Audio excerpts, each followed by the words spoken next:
Let me go to Todd out of Indiana. Todd, welcome to the show. You're on the air. Hey, Jesse, huge fan. Thank you. I had a question. Are you a first-time caller? No, I've called before. Oh, okay. Go ahead.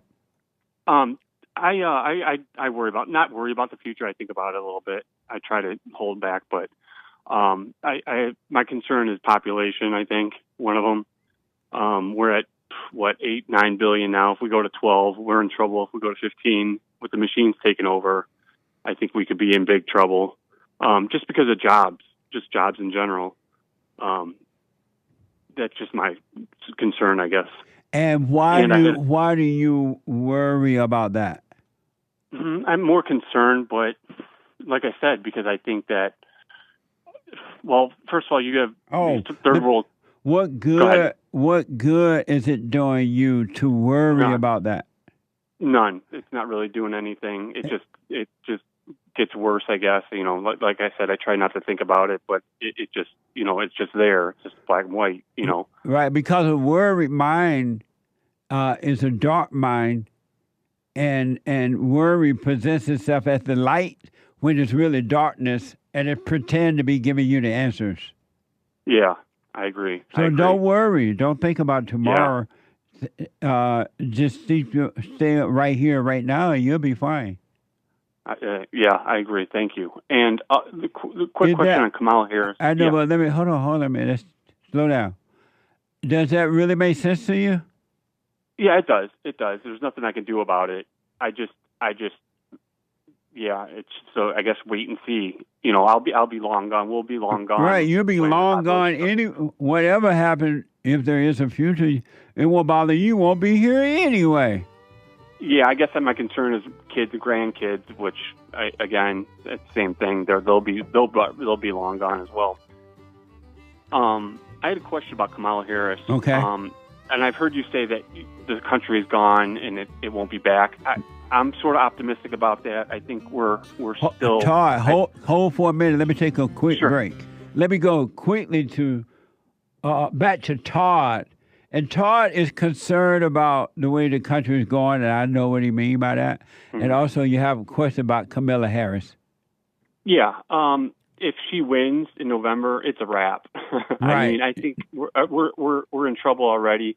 But yeah, the Democrats, not all, but a lot of bottom feeders like parasites. They're just from bottom to top. They're just low down. I mean, the Republicans aren't great either, but the Democrats are just vicious. They're evil.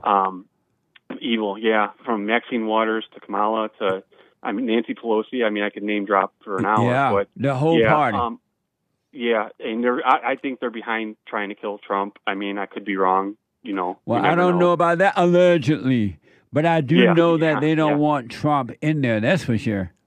Yeah. And the quick question I had on Kamala is well, you mentioned in the past about the country is gone, it's not coming back. If that's true, why not just vote for Kamala in the New World Order? So you're going to overcome evil by voting for it? No. I don't vote. If I do vote, it will be for Trump. Right. But I'm just saying, I don't know if it's a Democrat thing or a New World Order thing. They're already coming out with world currency. But I don't want you to worry about this, because if you're working on yourself and you're overcoming evil within yourself, then God put the earth here for you. And he will take care of you right here on earth. You will have paradise in the midst of all the hell around you. Because the hell around you would be inside of other people, and it would be their hell and not yours.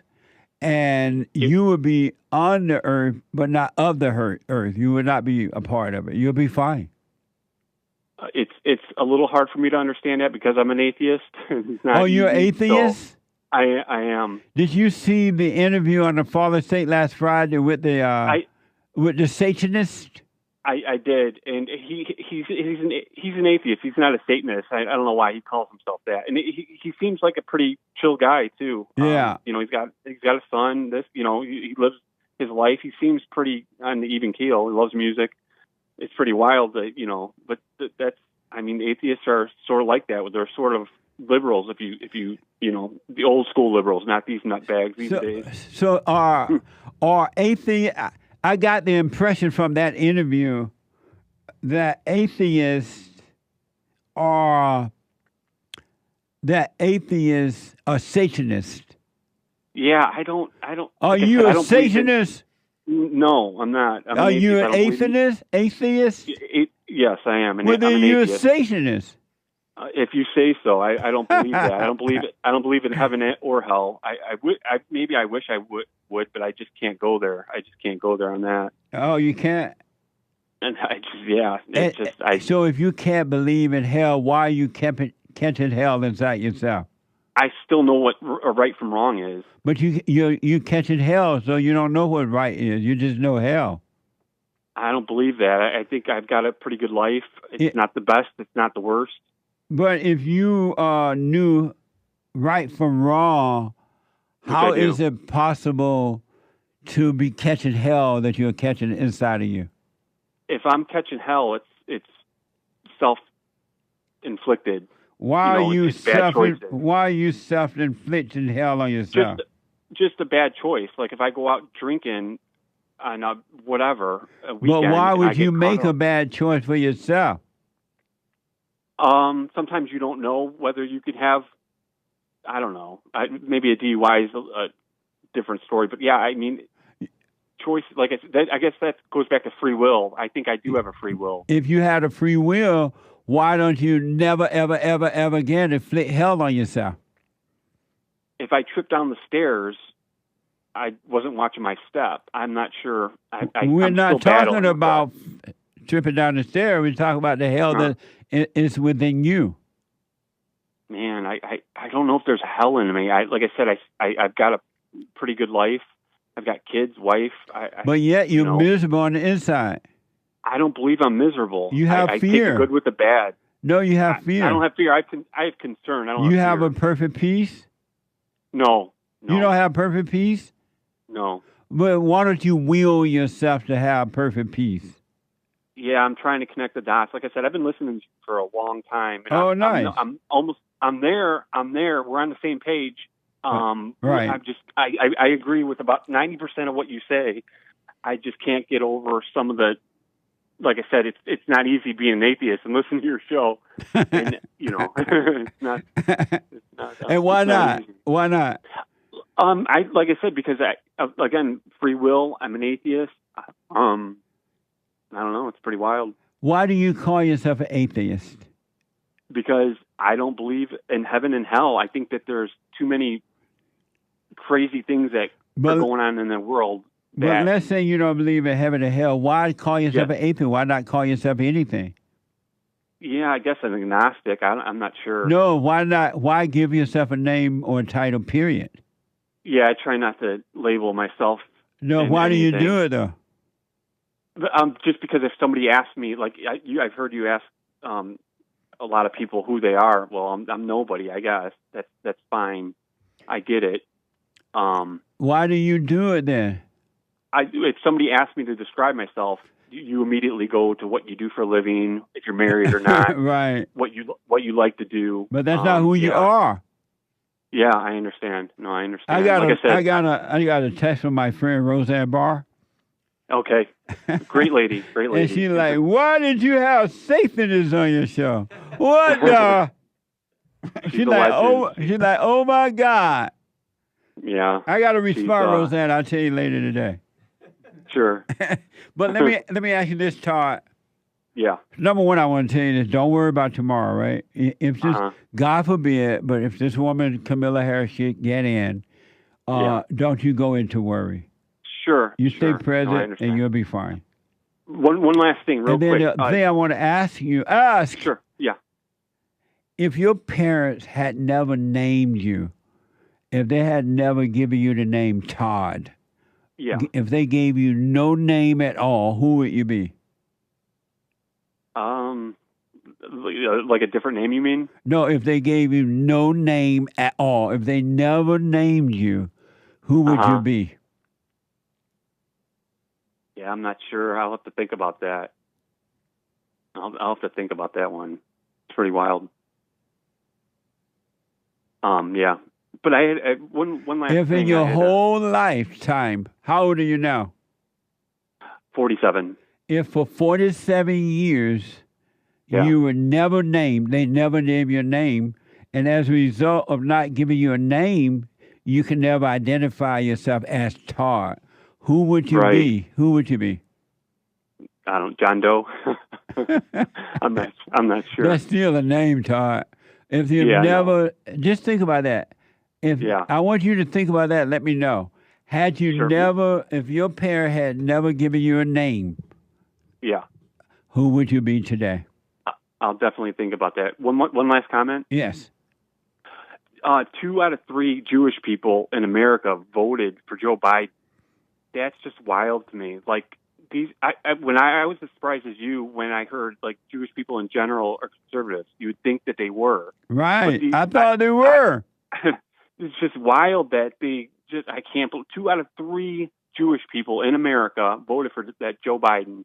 Let's assume that I'm telling the truth because I can't be far off. I don't know what's wrong with the Jews. Yeah, thank you. Real quick, are you Jewish? I'm not. Oh. And I believe, and I've also heard you real quick. I don't believe the Jew. How do I say this? I don't think the Jewish people like Christians. I'll say it like that. I have Jewish friends who love me. Fair enough, but in general, I don't believe they love the Christians. And do the Christians love the Jews? I think so. I believe so. Why you believe that? Just from what I've heard and told and read. Oh. So yeah, I had to get that out again. And now, I'm not sure what Trump's going to do. Like I said, I've called before. I'm a big supporter of Putin. What he does in general, I love Trump. The dream team. I don't trust. I don't like Netanyahu. You know who the dream team is, right? Yeah, I know. Who is the dream team? Netanyahu, Putin, and Trump. I'll rest my case. Well, I'll give you 2 out of 3. I don't trust and I don't like Netanyahu. Why not? I think he's evil. I think that. But why do you think that? Do you know him? I think, in general, I do. I think Israel's trying to get us in wars. They're always. But you're thinking that you don't know that to be true or not, right? Like I said, let's assume that I'm telling the truth. Assume, never assume. I hear you. When you assume, you make a assume out of yourself. I hear you. Listen. Yes, sir. Are you voting for Trump? Yeah, I'll probably vote for Trump. Are you going to vote for Trump? I think I have to register soon if I do. Are you going to vote for Trump? Yes, sir. All right. Go register, man. You're not even registered. Yeah, I've never voted before. So you're going to let Kamala Harris in there by not voting. And you're worried. What the? Yeah. Oh, Don, you're a little controversial. You're talking about illegal immigration. I said it's illegal. What a mess. What a mess. So Todd, you have no reason to complain about the borders or Kamala Harris getting in or anything because you don't even vote. I guess you're right. Netanyahu or anybody, you don't even vote. We're losing a lot of money for these stupid wars. You can't complain and you ain't voting. I'm an American, I can complain. No, you're not voting. When my taxes go to when you vote, then you can complain. Oh, fair enough. So go and register, Todd. What's up? Yes, sir. And once again, who is the dream team? Do I have to say Benjamin Netanyahu? Who is it? I ain't saying his name. It's not even his real name. What a mess. Todd, let me know you voted. I mean, you have registered to vote and you're going to vote. Yeah, I'm going to vote. All right, man. All right, be good. Call me again. Good call. All right, sir. All right. Amazing atheist who has never voted and who doesn't vote. Let me go down to over to Alaska and talk to Travis out of Alaska. Travis, welcome to the show. You're on the air. Hey, good morning, Jesse. How are you today? All is well, Travis. Good deal. Hey, so I called in on Thursday. I'm not sure if you remember or not. and I said I was going to, excuse me, forgive my mom and dad, and so I forgave my mom, and she was a little less receptive, but ultimately she received the message, and then I returned to my father, and I forgave him for not being there to protect me, and he was very happy to hear from me, and immediately after I forgave my dad, I felt a sense of peace. So much so that I have been seeing a single mom, and I know that I need to. I broke up with her. We broke up, and I wanted to know if it would be like not anytime soon, because now I have to focus on me, endure, and I do the silent prayer every day, twice a day, in the morning and before bed. And I wanted to know if at some time in the future, if I ever run into her, would it be appropriate to, I guess, forgive her, because it's not really her fault, right? Like, I knew she was a single mom, but I still decided to get involved. But that was when I'm still in a fallen state. Now I'm trying to overcome that fallen state. But does that make sense? Is it necessary that I do, if I see her in the future, reach out to her and say, hey, man, I'm sorry, and I resented you because you couldn't give me what I was looking for. But does that make sense? So I do understand the question. Number one, never, never, never, never, but ever. Never, never, never, never, ever. Ever again think about the future. Never do what if. Do not think about the future, because it doesn't exist. And if you never think about the future or past, you will always live in the present. You will always be right here, right now, all the time, where all the answers are, where life is, and everything. So don't think about what if I meet her. And then number two is you don't need to forgive her, because it's not her fault that you got involved. It's not her fault that you thought you could get something from her that she didn't have to give you. Just realize that was in you, and it's not her. So just don't hold anything against her. She has her own issues, and she was already screwed up when she met you. So you're not at fault with her either. So forget about it and just move on. Understood. That's too easy. Amazing, huh?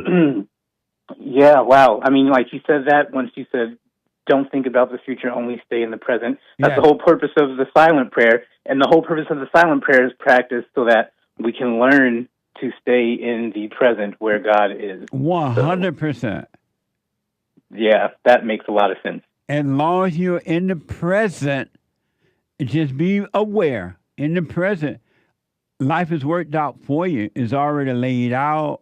It works. There's nothing you can do. It doesn't need your help.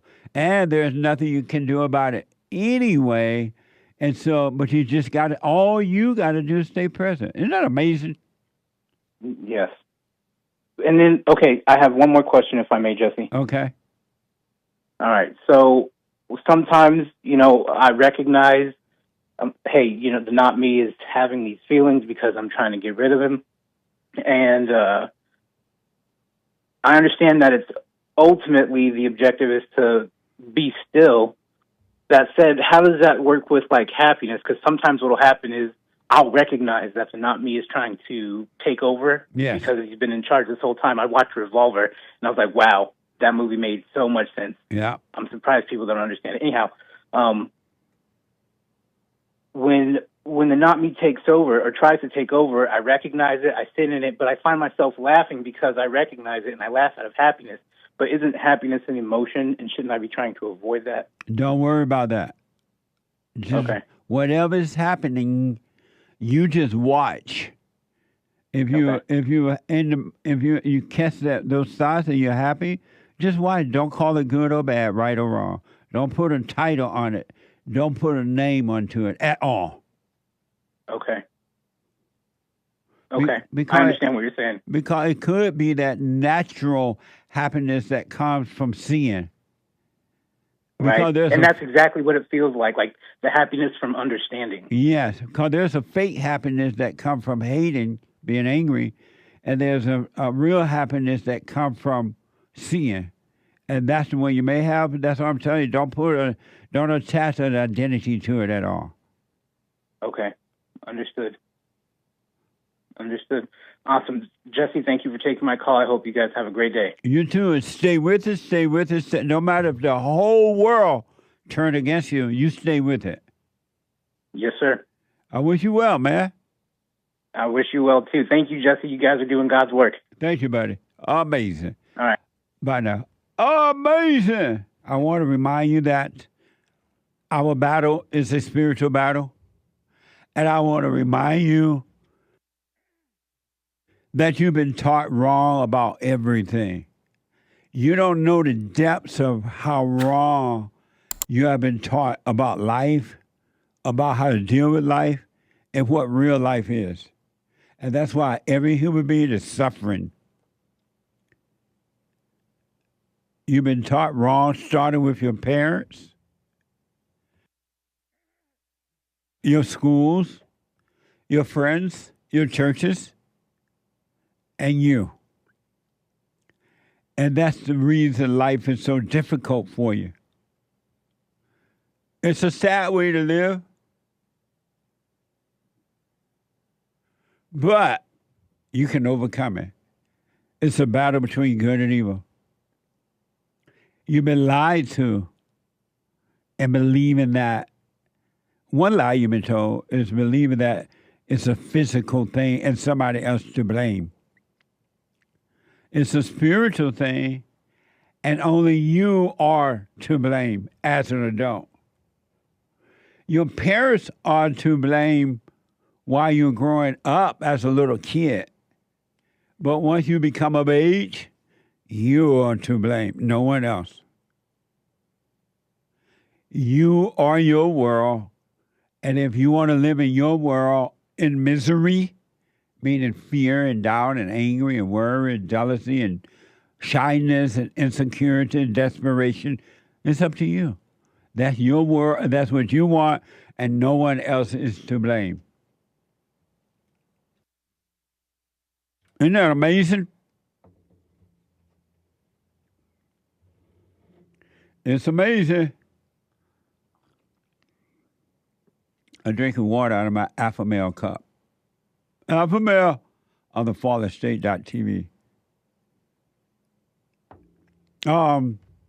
You are to blame, men and women. And yet you blame everyone but yourself. You made me feel this way. You made me think this way. You made me act this way. You made me feel that you're lying. No one is making you feel anything that's not already inside of you. Really. But anyway, I mentioned the other day and over again through this year,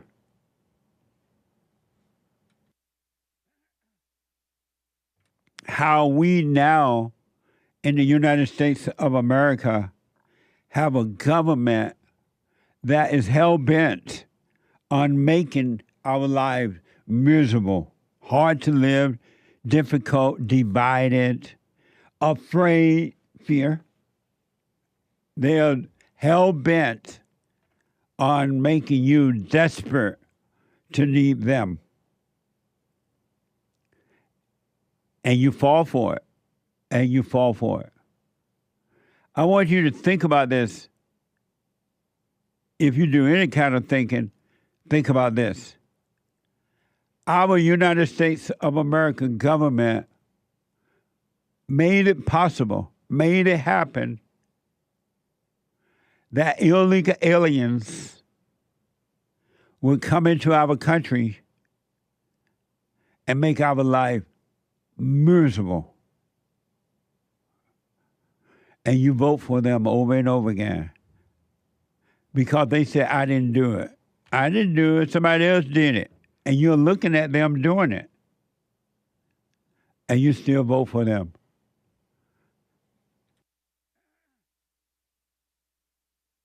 Think about the crime that's happening in America today.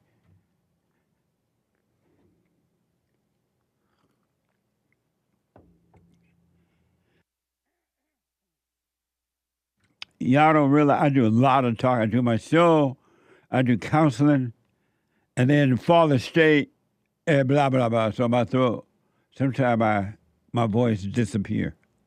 But anyway, thank you, James. I cough drop. Our government is doing this to we the people. Crime is literally everywhere. Crime that we never seen before or not known before. May have heard of it by watching the news in another country, from another country, but we never knew about this kind of crime.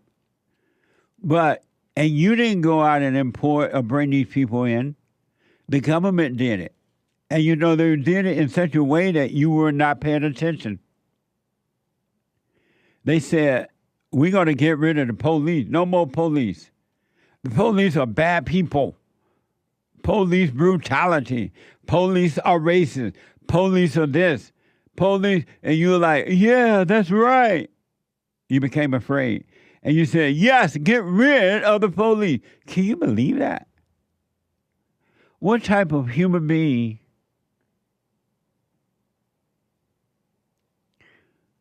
would agree in a country or in a world where there are angry, evil people, out of control people who will not follow the laws of the heart?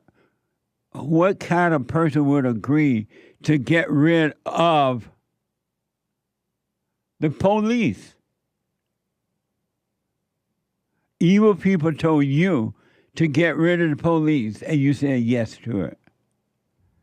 Clever, huh? And then, when you agreed to that, they said the borders, no borders, open borders. But before that, they said, okay, we let all the criminals out of jails and prisons because the black people being punished, too many black people in jail. Not because they're doing the crime, but because they're black, they told you. And you said, okay, no bail bond, let them all out. And then they said, the white man, this is your problem. Go after them in the valleys and other places. Go after the white people. Rob them, steal from them, beat them up. Whatever it takes, do it. And the criminals started doing it because they said, you're not going to jail. And by the way, while you're out there doing what you're doing, you can steal up to $1,000 in some areas. $1,000, almost $1,000 worth of merchandise. And you're not going to jail. No problem. And the criminals went insane. And then that's not enough on the people. The people are not afraid enough yet. Open up the borders and let everyone in. From El Salvador, from everywhere. Criminals, let them in. And they said to the criminals, y'all come on in. We need you so badly, we're going to pay you to come in. We're going to give you hotels, free food, free phone, free everything. And oh, by the way, if you're not happy with the food, let us know, and we'll get something else for you. In the meantime, you can commit crimes too. And we're not going to deport you. And if anyone says you should be deported, they are racist. We're going to shut them down. And you said, okay. Our government did this with your permission. And then they say, you know what? To the white man, if your sons commit crime with guns, we're going to arrest you. And you applauded that. And with people like this government, no, nothing but anger and ego. And they want total control. They want to take your guns. They want to control your children. They want to control the men. And you applaud that. You love that. AOC and all those kind of people. There's not one person in government that you should have said it's okay to arrest someone that has not committed a crime. Even the Bible says you're not guilty. The fathers are not guilty of the crimes of the children, of the sons. But you said no, because the government said yes, they are. You said yes, too. Not seeing you turn your lives over to the devil. And now they have something called a migrant influencer. Can you imagine in the United States of America? The migrants, meaning illegal aliens. Migrants mean illegal aliens, so you remember. And now your influencers said the government, and you said okay to that. What happened to the people of freedom? What happened to the idea that you can control your own life? What happened to the idea the government is not responsible, have no business telling you what you can and cannot do with your children? You have low-life people in government, evil people, telling you what to do with your children, and you applaud it. And they don't care about your children at all. They care about your children even more than they care nothing about your children as you care nothing about them. And you applaud it. I want to say to the guys who have children, and I hear it over and over and over and over again. But yesterday, I almost want to say I heard the most saddest story. Though I didn't feel sad, it was just amazing story that it's just amazing. So listen up over there on X, and over there on Instagram, and over there on rumble.com/Jesse Peterson, and Cozy. We're a crisis king. Cozy.tv, right? And all around the world. Men, do what you want. I highly, but do what you want. It's on you. It's your life. I recommend that you stop going to court, hiring lawyers, wasting your money trying to get custody for your children. I highly recommend that you not cut the baby in half and let the woman have it. Just let her have them. Just let her have them. Because there are so many reasons, but I'll name a few. Number one, the court is not on your side. It will never be on your side. The men and women of the courts are always on the side of evil. They're on the side of the woman. And she knows how to fake it, to cry. She knows the right words to do to set you up, to make up things about you and say in the court about you that's not even true. But because she says them, the court would just take her word for it. The lawyers and the courts, the judges, male and female. And the women know that. Whether they're black or white or Asian or Chinese or Japanese or whatever, Mexican, the courts are on the side of the woman because the courts are evil. No longer fair courts. And so for that reason, number one, let her have them. And number two, you need to realize immediately, without even a stumble, you need to realize immediately that any woman that would go to court to fight to keep you, the father, away from his children, knowing that, because she does know, it's not only hurting the father emotionally, it's hurting the children spiritually. Because all children, male and female children, yearn for the father. They love the father. They want their fathers. And any woman that's willing to go to court and destroy that to try to get back at you is an evil woman. Why would you go and fight evil and knowing that you're not going to win it? And it's just going to get worse for you. It's just going to get worse for you. I've heard of horrible stories that men have gone through and what the women have said about them in courts and are not true, but she says it anyway because her heart is wicked and she has no love for the children of the father, or anyway, it's all about her ego self, and she'll destroy your children. And they'll destroy it. They'll make up stuff. They'll just say things that are not true, and you can't prove. How can you prove a lie? That's why you should never try to prove a lie. A lie cannot be proven. Don't argue with the devil. So anytime the first little sign that she want to keep your children away from you, let her have them. And you start working on you and let God's will be done. Number 3, you should not want for nothing. Want for nothing.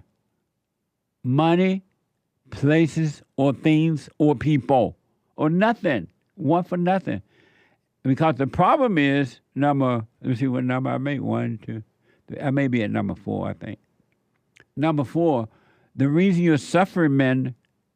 Oh, by the way, let me go back to number 3 with the court thing. Your lawyer taking your money too. That's why I call lawyer. The lawyer in business to make money. And the lawyer know you're not going to get your kids. But the lawyer need the money. And they got a job called lawyer. So, and then when you go to court, you got to pay for your lawyer, the woman's lawyer, and the child. They have a court representative. You got to pay for that. A counselor for the child. And then they make you give the woman child support, spousal support. You end up broke all around. I don't care how much money you got. You lose. So stay out the court. And number 3, the reason, listen to this. The reason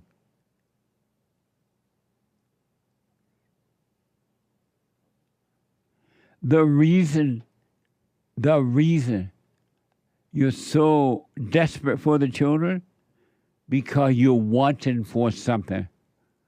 You're wanting the children because it makes you feel like a good father. It makes you feel like a good dad. It makes you feel like when people looking at you with your kid, you fought for your kids in court. You're a good father. It's all emotional. It's all ego, and it's all lies. It's not love. And the wanting for it is ego.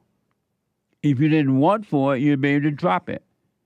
You'd be able to not cut the baby in half and give it over. But you want it because your emotions are destroyed. And then you have the emotional people around you. The emotional people around you telling you how, oh, you're such a good father. You fought for your child.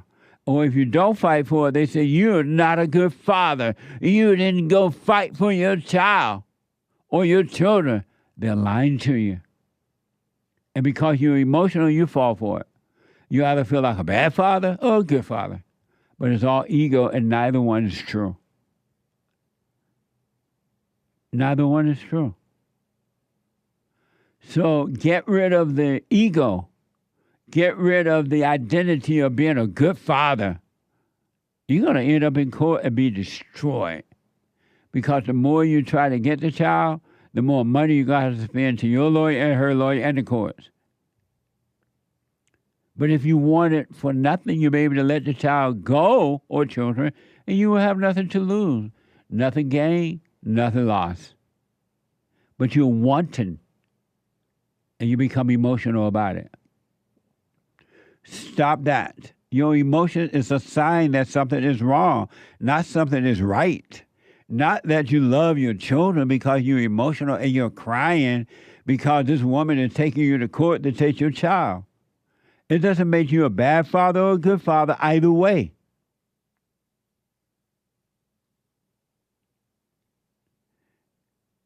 And then when your kids become teenagers and things like that, they know how to manipulate you to get money from you and all kind of stuff. You don't love me, you're not there. And the mother knows what to tell the children in order to manipulate you when they are around you to get your money and to get whatever they want from you. Tell him he's no good. Ask him why he only sent you $100 for your birthday. And the kids will do it. And the kids become just like the mother because they came on the mother's spirit. And you can't save the children. Men, drop it. Let it go. Want for nothing. They're not your children anyway. They belong to God. And if you were to realize that and start working on you rather than going against yourself by becoming more desperate, you work on you, you never know. The children may end up coming back to you. And if they don't, it's fine. If they do, fine. But if you want them back because you want it for something, you'll get them back and they'll destroy you. They'll rip you off. They won't obey you. You'll have a mess on your head. You'll be like, why in the world did I want these bad children back? So men, cut it out. Lay your weapons down. Lay your weapon down. Don't fight. And the mother of the children get worse anyway when you fight and when you give and try to please her, try to satisfy her. Don't fight. Lay your weapon down. And number 5, and that's it. When you lay your weapon down, you're totally giving up spiritually. And when you give up spiritually, trying to save yourself or anyone or wanting for something, the world is yours. You should have it all.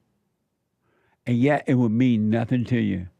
You will not get a sense of pride or a sense of feelings from it or ego feeling or anything. You will have perfect love. And you will have more than your children and everything else. It'll be amazing. But you got to completely let go. The stories I've heard recently about counseling of what these women are doing to the children and the father, and especially the father, is just pure evil. Why do you fight with evil inside yourself and inside of others? Why? And don't be looking at the kids' yearbooks, and don't be sending them birthday cards or anything. Walk away and be done. Because while you're sitting there looking at the yearbook, or maybe he or she, your daughter or son, may be on the soccer team now, or the basketball, or whatever, and you're going to sit there and cry by looking at the book. Why do you want to bring yourself ego pain? Crying about it is all ego. It's not a sign of love at all. And it's not about the children, it's about you. So drop it. Evil can be defeated inside of you. I'll point at my forehead. And inside of others.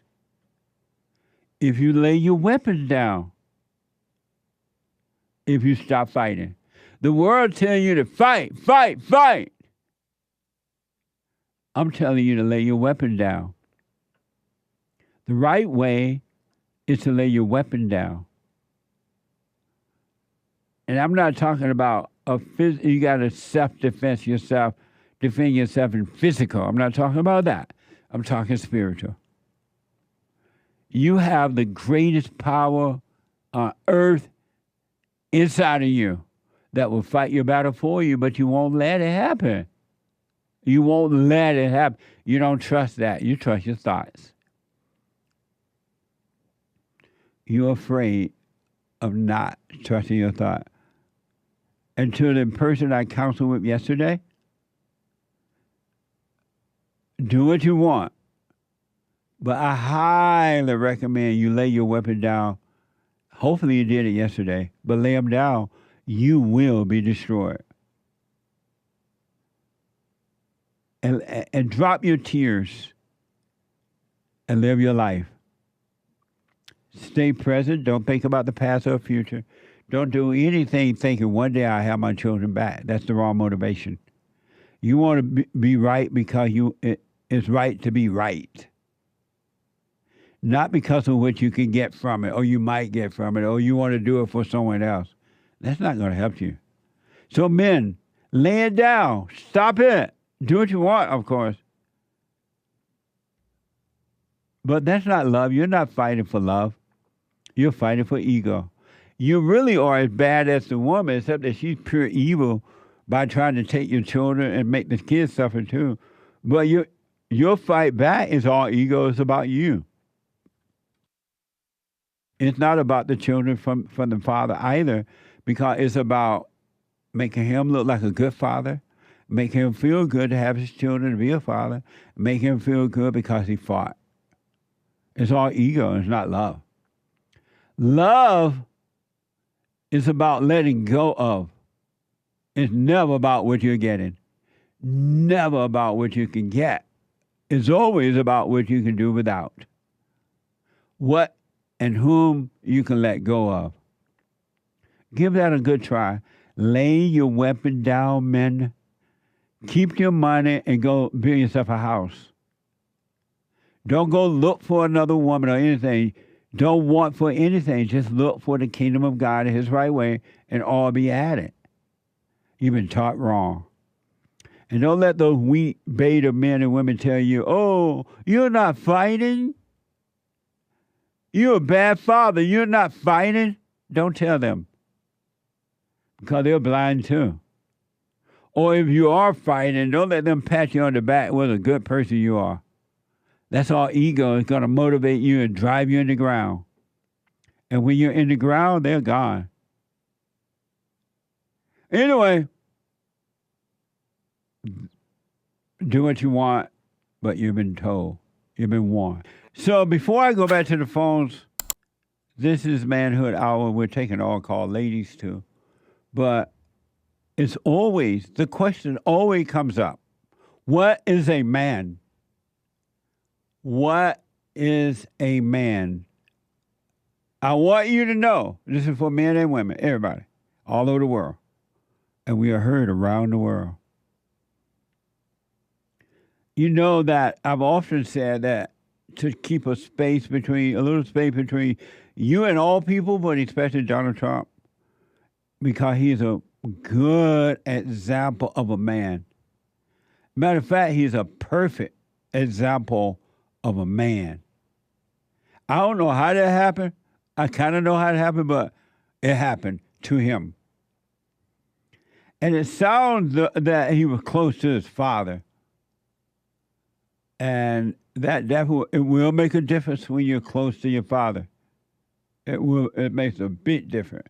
But anyway, I said to you from day one when he first came down the little stairway announcing that he was going to run for president a while back, and he won. I was like, pay attention to this man. Keep a space between you and the man. That way you won't never turn against him. It doesn't mean you're going to always agree with him, but you will not turn against him. And this is Manhood Hour. And so I want to tell you before I play this, in the New Testament, it tells you exactly how to become a man or a woman. For the ladies, it tells you how to become a woman. It's in there.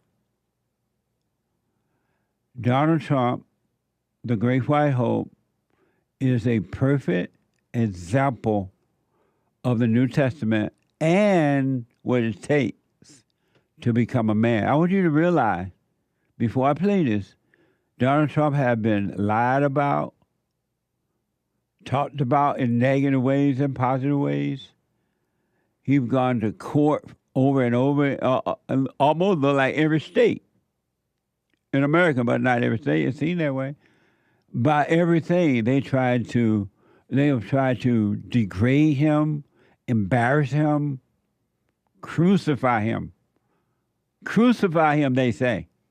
They want to lock him up.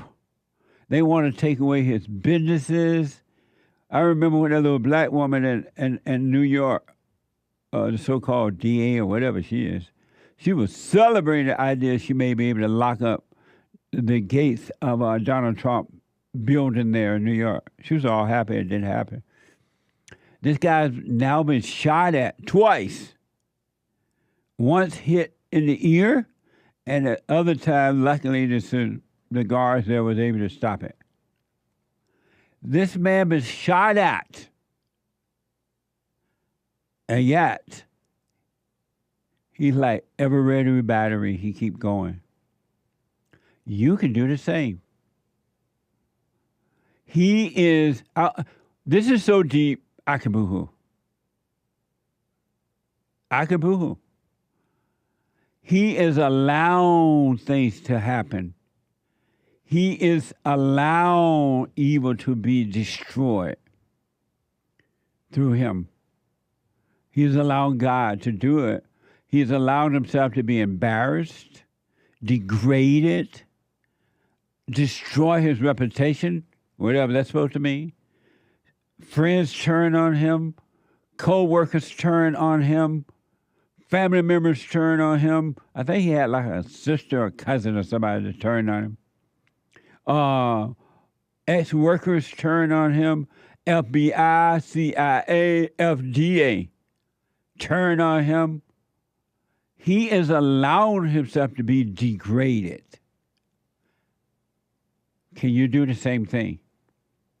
Or do you believe you have something to protect?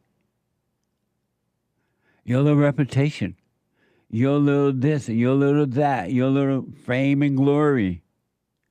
You believe you have something to protect and you won't let the false self die. That's the false self. And you got to do what Donald Trump is doing. Donald Trump is being degraded and the whole world is seeing it. Have you realized that? When I talk on Sunday about, I give assignments, let yourself be degraded. Let your reputation be destroyed. Let your family turn against you. Let your friends turn against you. Let it all go. Let your tears and your anger and your sadness and your emotion turn against you. Let it go. But you won't let it go. You protect it because you think you. Who will I be if I didn't have my reputation? Who will I be if I'm not famous? Who will I be if I don't have a big house and a lot of money? Bread on the stove and a roof on the house is not enough for you. You've been taught you got to have more. You've not been taught to be satisfied with what you have.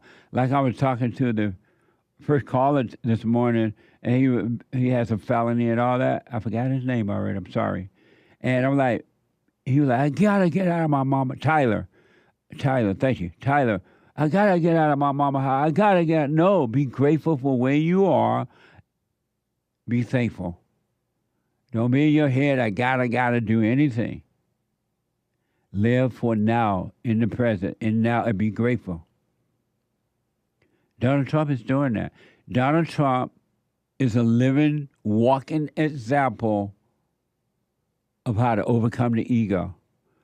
Donald Trump does not have to allow himself to be degraded.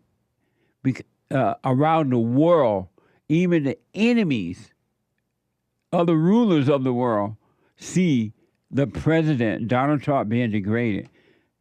Donald Trump can shut down anytime and say, you know what, I'm done. I'm going to go and just enjoy the rest of my life, golfing, my grandchildren now, my kids. I'm done. But he's allowing these things to happen to him because, and I haven't spoken to him, but he knows that it's not him. Daily he dies. Why don't you die daily? Why do you think you have something to protect? Why? You have nothing to protect. The New Testament is all about it, but you won't even read the New Testament.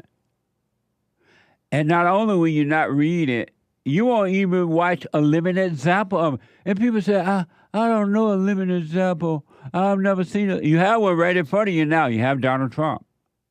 And it's in the media, it's everywhere. You can see it. But the devil tells you not to believe what you see.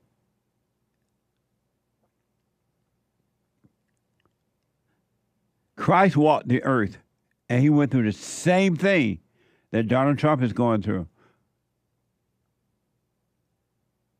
But you still didn't believe what you saw.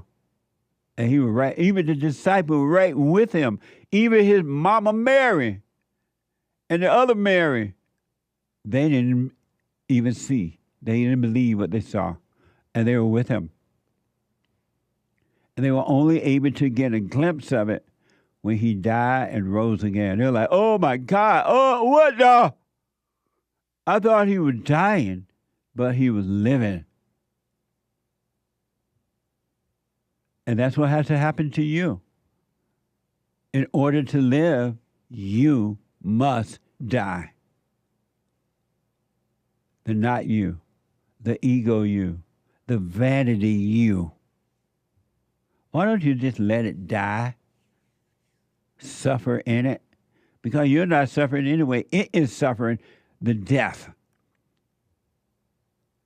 I want you to, speaking of what is a man, here's a perfect example.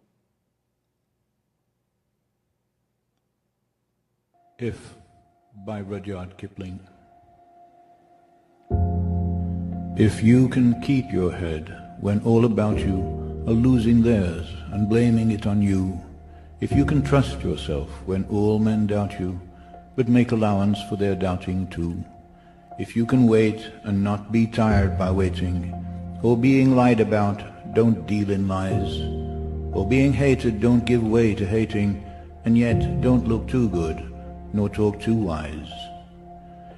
If you can dream and not make dreams your master, if you can think and not make thoughts your aim, if you can meet with triumph and disaster and treat those two impostors just the same, if you can bear to hear the truth you've spoken, twisted by knaves to make a trap for fools, or watch the things you gave your life to broken, and stoop and build them up with worn-out tools, if you can make one heap of all your winnings and risk it on one turn of pitch and toss, and lose and start again at your beginnings and never breathe a word about your loss, if you can force your heart and nerve and sinew to serve your turn long after they are gone, and so hold on when there is nothing in you except the will which says to them, hold on.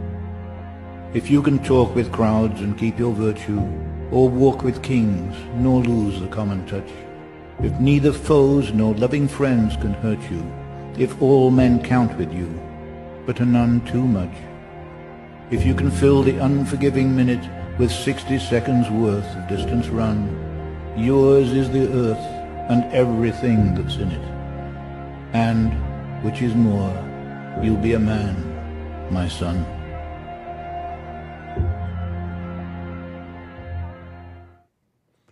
It says it all.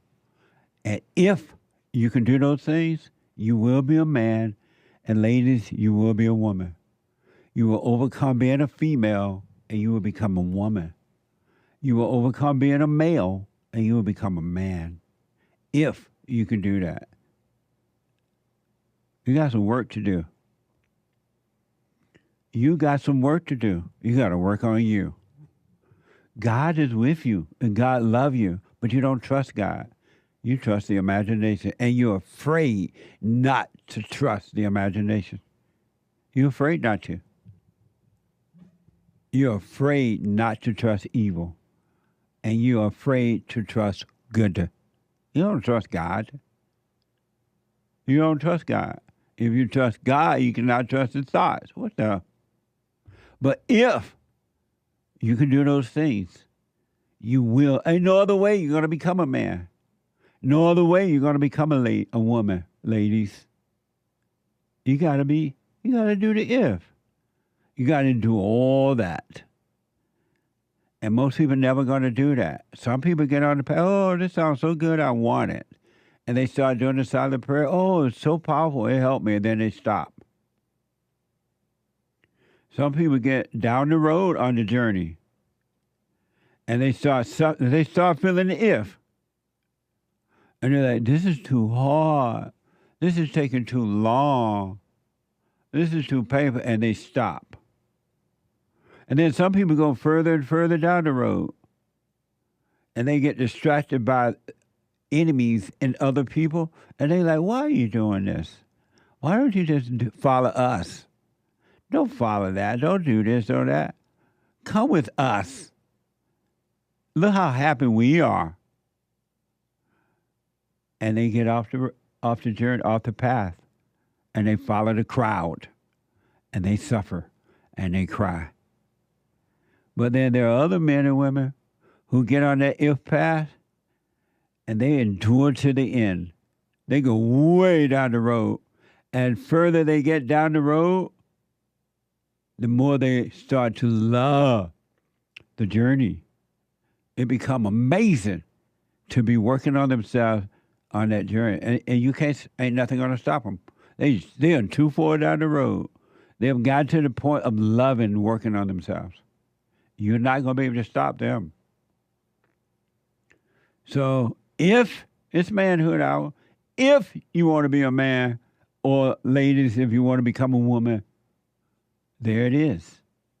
If you can do what they just said in that if poem, you can become a man. You can become a woman. And I promise you that. I'm not just making it up. I promise you. You're going to be surprised at what's going to happen. But you got to be if. You got to stick with it. Let me try Tyler again, a first-time caller out of Los Angeles. Tyler, welcome to the show. You're on the air. Hello, Jesse. How are you doing, sir? Good morning. Morning. Loud and clear. Okay? All right, cool.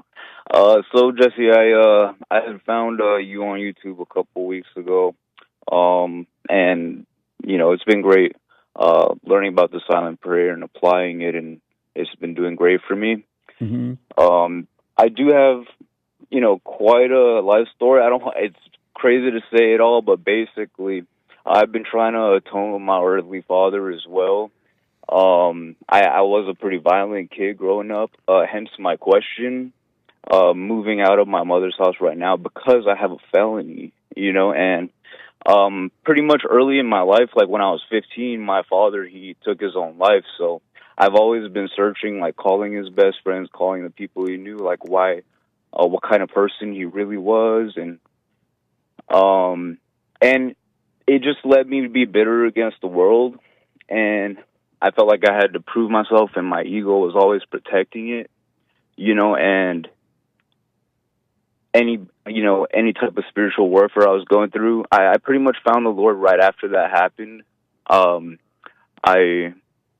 I went into a church and was seeking God, and ever since then, my life has changed a good bit. But I did get in trouble due to my violence and like lack of self-control, and I was looking for my father, right? And it was kind of hard to. I felt like I got forsook by my earthly father. I felt like God did the same thing to me. So, but so when your father committed suicide, you felt like God did it. You say? No. I felt like, as of right now, I felt like it's been a stumbling block because you know how you would talk about what if your father's passed away, and unless you can forgive your earthly father? Yeah. So that's been kind of hard for me, but I have forgiven him. I know with God all things are possible, but I think now I'm dealing with all the consequences of me not knowing at that time how much I needed a father and how much I needed God right now. And I wanted to, since I heard what you said about forgiving your father so that you can get with God. Yes. And I've been trying that, and with the silent prayer, it's been working. But me with my felony right now, I completed my probation. I moved out when I was 18 years old, and I was on my own. I just made some big mistakes, and my mother wasn't perfect, and I let her know every single thing she did wrong, and she upholds her, and she turns my father against me every single time. Yeah. And did you forgive her? Yes, I did. I did with her. And crazy part is, I actually told her about the silent prayer, and we actually had a good conversation for the first time ever afterwards. Nice. And she knows I'm very logical about it. It's just that now that she knows the silent prayer this night, am I supposed to have a good conversation and be at peace with my mother while I'm living with her? I'm like, I need to get out of here. You know what I mean? And my felony is hurting me. So your question for me is what? So right now, basically, I feel like because I am getting closer to God, I'm really serious about this, and I feel like I have some spiritual warfare at work where people want to sabotage me, and they successfully do it. And it's been hindering my finances, and I do live like how would I say it? Like, I'm a boxer. Like, I like performing at a high level in everything I do. But this felony and completing my probation, I was just scared to, get locked back up. I knew I did wrong, and I'm trying to redeem myself. And every single thing, I'm doing well on. It's just that my finances, because of the spiritual warfare, even with me controlling myself, it's like people see a light in me and they want to dog me out every single time. And I'm a boxer. I want to be self-controlled, but sometimes I'm very blunt. And if you can imagine, I'll tear someone to pieces in with my words. And then if they continue up to it, I'll end up back in jail. And I don't want to do that. And so your question for me is what? Basically, right now, because my finances is bad and I'm a felony, I need to get my own apartment, like my own apartment. Like, I can't have a roommate. I can't have anybody nagging at me because it ruins my focus at work. It ruins my focus with God. And with me trying to get my own place, how could I trust in God that even though I have a felony right now and I want the best and I want to rely on Him for the best, how could I get my own place so I could have my own peace? That's really what it is. Knowing that it's such a big obstacle. Like, if I go to any property management, they're going to say, no, absolutely not. You're a violent felon. How do you know they're going to say that?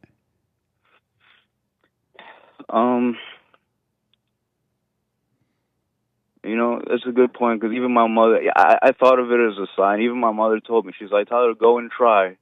But how do you know they're going to say what you say they're going to say? Because I've rented my own apartment before, and they do a credit check, and they do a background check. How do you know what they're going to say now? I don't know. I got to have the faith to do so. And so why are you saying what they're going to say before they say what they're going to say, and before you even go out to find out what they're going to say? Why are you living in the future that doesn't exist? I think it's just, I guess I told myself that the odds were pretty hard against me because of that felony, because they always want to tell you, you're an antisocial of society, you've done a crazy crime, and it's not like anybody can just see right off the bat, like, I'll paint it on my face that, I turned from a criminal into a person who's really good. Who is yourself that you told that to? Who are you? Yeah, I mean, I see where you're going with that. No, that was a question. Mm-hmm. My ego is protecting itself, is being scared.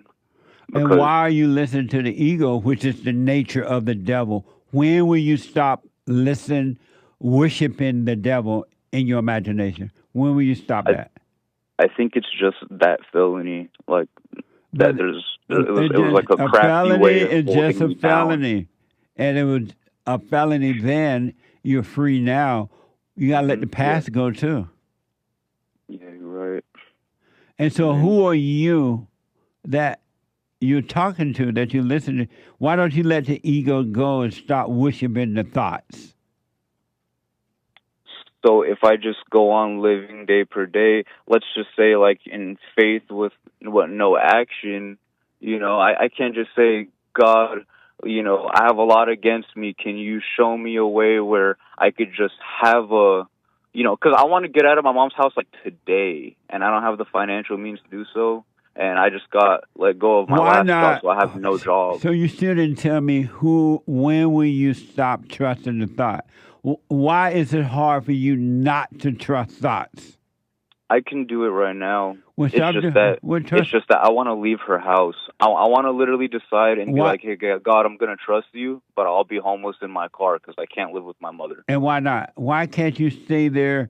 Why can't you be grateful that you're out of the jail, you have a place to live, and you have a roof over your head? You can now start working on your life. You can start looking for a job. You can be grateful for where you live, and then eventually you will be able to get your own place. Why can't you be grateful in the moment? Because I've been here for a year, and it's eating me alive. Just like you said, you know why? Like living at your mother's house is just hell. Of course it is. But why is it hell for you right now? Because my ego. So why you still worshiping the devil? Why don't you cut it out? I understand. You should be grateful you have a place to live. You don't have to be homeless at this time. Your mother welcomed you in the home. You said she even liked the silent prayer, and you're getting along with her. Why not be grateful for now and live in the present, and just now you start to get up and go look for a job, and eventually you will get a job, and then eventually you will have your own place. Why not live that way? Why not live now instead of thinking about the past or the future? What if? That is true. I remember what you were saying, like save the 10%, invest, it'll eventually happen. Yeah. Just live freely. And so why don't you live that way instead of in your head?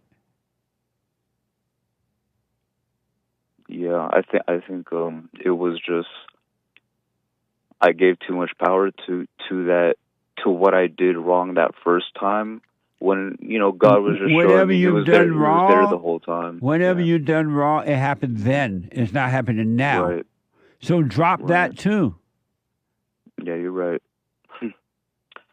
Yeah, I just felt like how I think God really did set me apart very, very young, and I knew he was there. It was almost like in my conscience, it was like, okay.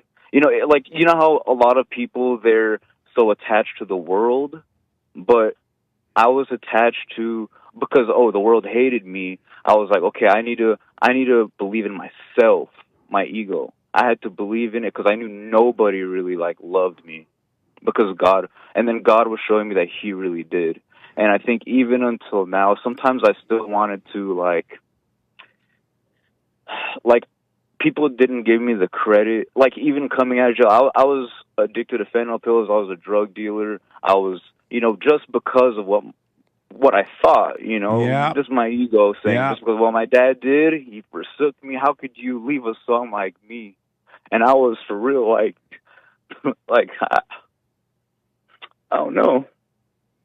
It was just messed up to me, and I hated him for it. I hated my mother for what she did. To tear a family apart. Yeah. And then I went out and I had to get my anger out. And I was and that's why I started boxing now, because I was just randomly robbing people with my gun, and I was beating people up, because over my dad. Like, I wanted my dad, you know? Yeah. And it's I know the only thing is to just trust in God, because, you know, he didn't leave me when my dad did that. No. And he's my real father, though, you know? So, I mean, it's just crazy how, you know, sometimes God is so, you know how they say that saying, if something's too good to be true, then it probably is. Yeah. But I think God is so good that it's hard to believe that he'll even help you. You know? How old are you now? I'm 26. And so I didn't get what I deserved for what I did, you know, as far as jail time wise, but I did almost 2 years waiting and fighting my case. And it felt like, I didn't get what I deserved. I didn't get what I deserved for a lot of things. And I confessed that to God. And he started blessing me in a lot of ways. I think, you know, he's trying to see right now, like, relax, Tyler, like, just be faithful with a little, and then he'll show me more. But yeah. I think it was just hard. I'm at that point, right? Can you kind of see where I'm at, where it's like, I do. Here's what I want to worked so hard, you know, like I train boxing like 3 hours a day. I don't drive myself into the ground. I used to have that self-doubt where I forgot about God. And I was like, man, I'm getting attacked by the devil so hard, like, hey, you can't do nothing. You know what I mean? He was saying, like, I was going boxing and I was having thoughts to myself like, Tyler, if you get off the treadmill, I'm going to make you do 50 push-ups. If you don't do those 50 push-ups, I'm going to make you do it in the rain tomorrow. That's how hard on myself I was, just to get myself back, you know, mentally. You know, I was doing drugs, but I'm strong now. I think I'm strong now. I know I need to give it all to God, but, you know, it's just been a crazy ride. I understand. But he's given me a lot of wisdom, because that's mostly what I pray for. You know, I always valued wisdom, because there was so much I didn't know when my dad passed away, you know? Yeah, I understand. Let me tell you this. Mm-hmm. I have a surprise for you. What's up? You ready? Mm-hmm. God is not holding anything against you. In his eyes, you are not guilty of anything. You have never done anything wrong. You're neither a sinner nor a saint. And he does not even remember the things that happened through you. And he's not holding anything against you. You're not guilty. Mm-hmm. This idea of being guilty is all in your mind, and you're listening to the devil, and the devil is telling you that you're guilty. And you're not. But what you don't realize yet is that everything that you have done that happened through you, it wasn't you. It was the evil influence in your imagination and emotion. It made you do the things that you done. It was never you, and God knows that. So you need to drop the thought so you can drop the guilt, the ego guilt. It's just thrills. Let it all go. And just start living your life right now. All you have is right now. Forget about the past. Don't even think about the future. There's no future. And don't worry about, don't even think about what people think about you. You need to stop thinking about those things and just live your life. Yeah. I think it was circumstantial. That's why I was thinking of what people would think about me, because I've developed spiritually past all of this. I know that. Yeah. And I've developed, you know, hobby-wise. I thought, you know, at first when I came out, I said, wow, look at everybody dogging me down and girls getting jealous of me. I can't even have one good male friend, one good female friend, because people got such jealous spirits. And at first I thought, I was like, wow, they're just hating on all the hard work. And they probably had all that time during COVID to be at home and write down all their ideas, and God put people who were in my past to come in my, you know, when I was doing really well and I was just doing, you know, just taking care of myself and my mental after all the stuff that happened to my body, right? I started really taking care of myself. And I said, wow, like, God really put some of these people who were in my past, and they look the same. And I'm trying to figure out, like, what he was doing. But I've also seen just, like, the most miraculous stuff that I didn't even consciously do that the Holy Spirit did through me. You know, helping people. You know, I used to be so bitter. Let me do this because there's like that two sides of the coin. Let me do this because of time. Drop your anger, drop your thoughts, and just live in the present. Okay. You're doing the silent prayer every morning and night now?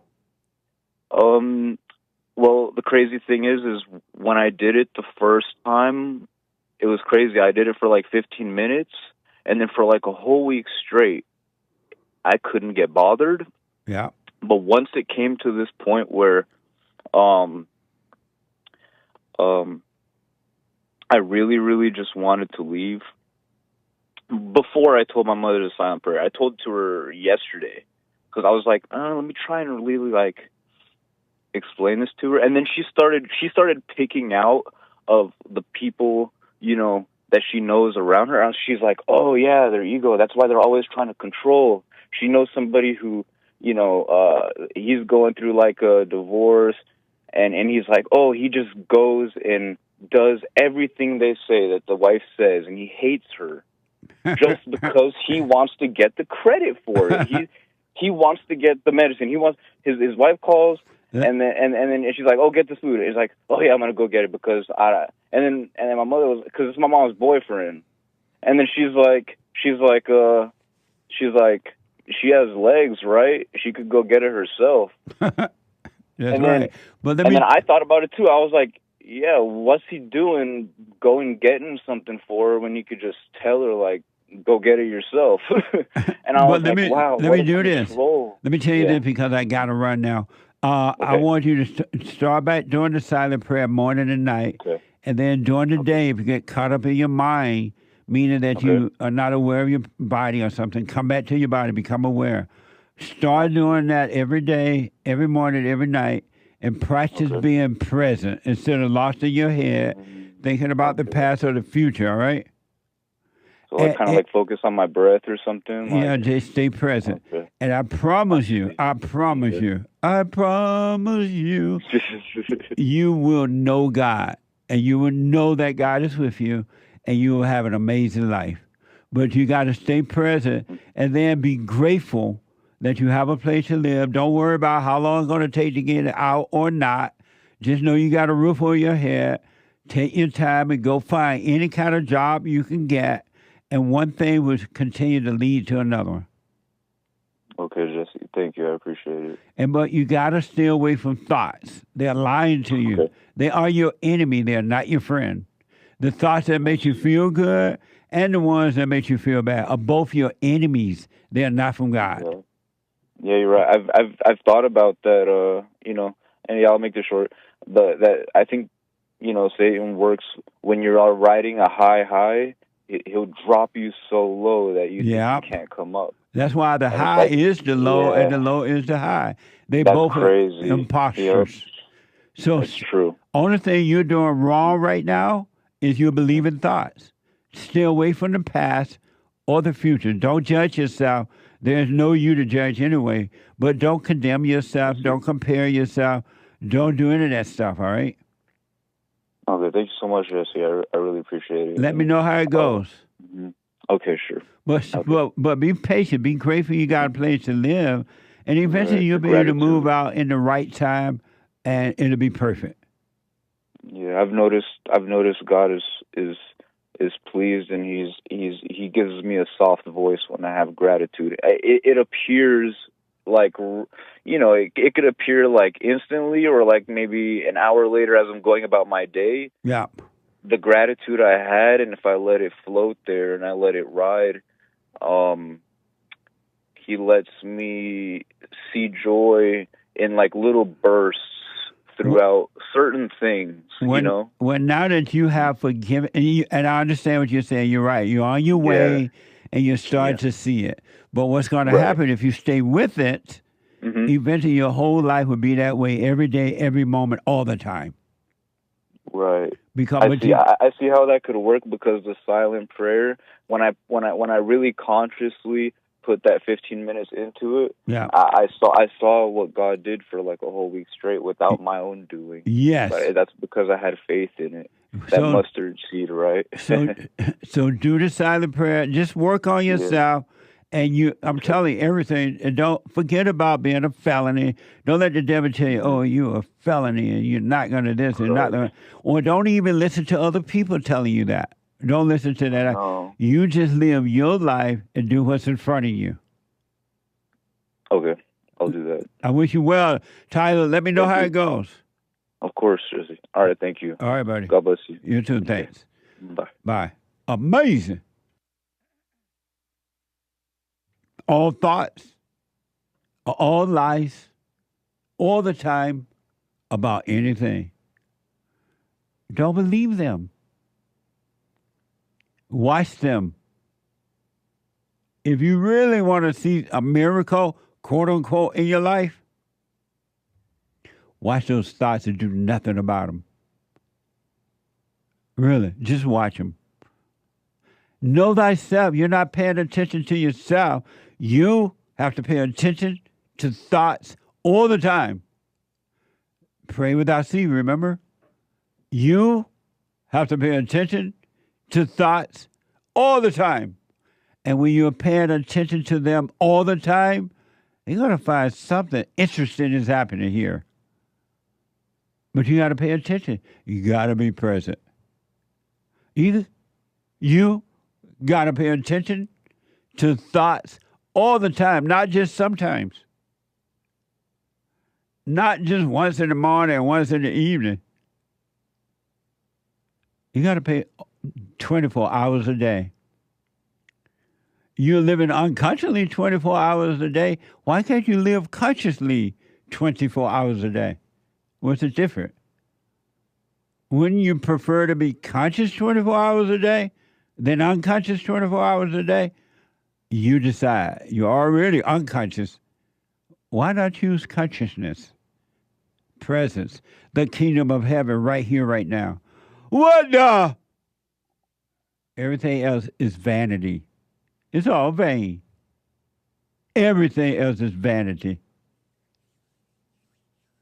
Your little family members, your little friends, your little job, your little money, your little looks, your little wannabe, your little judging yourself and others, your little hypocritic, angry, vicious personality, your little nasty attitude, your little revengeful nature, your little anger. It's all vanity. It's all vanity. Your little judgment of yourself and others, your little comparing yourself to others, it's all vanity. Your little fake laughters and fake tears and fake this and fake that. All vanity. What a waste!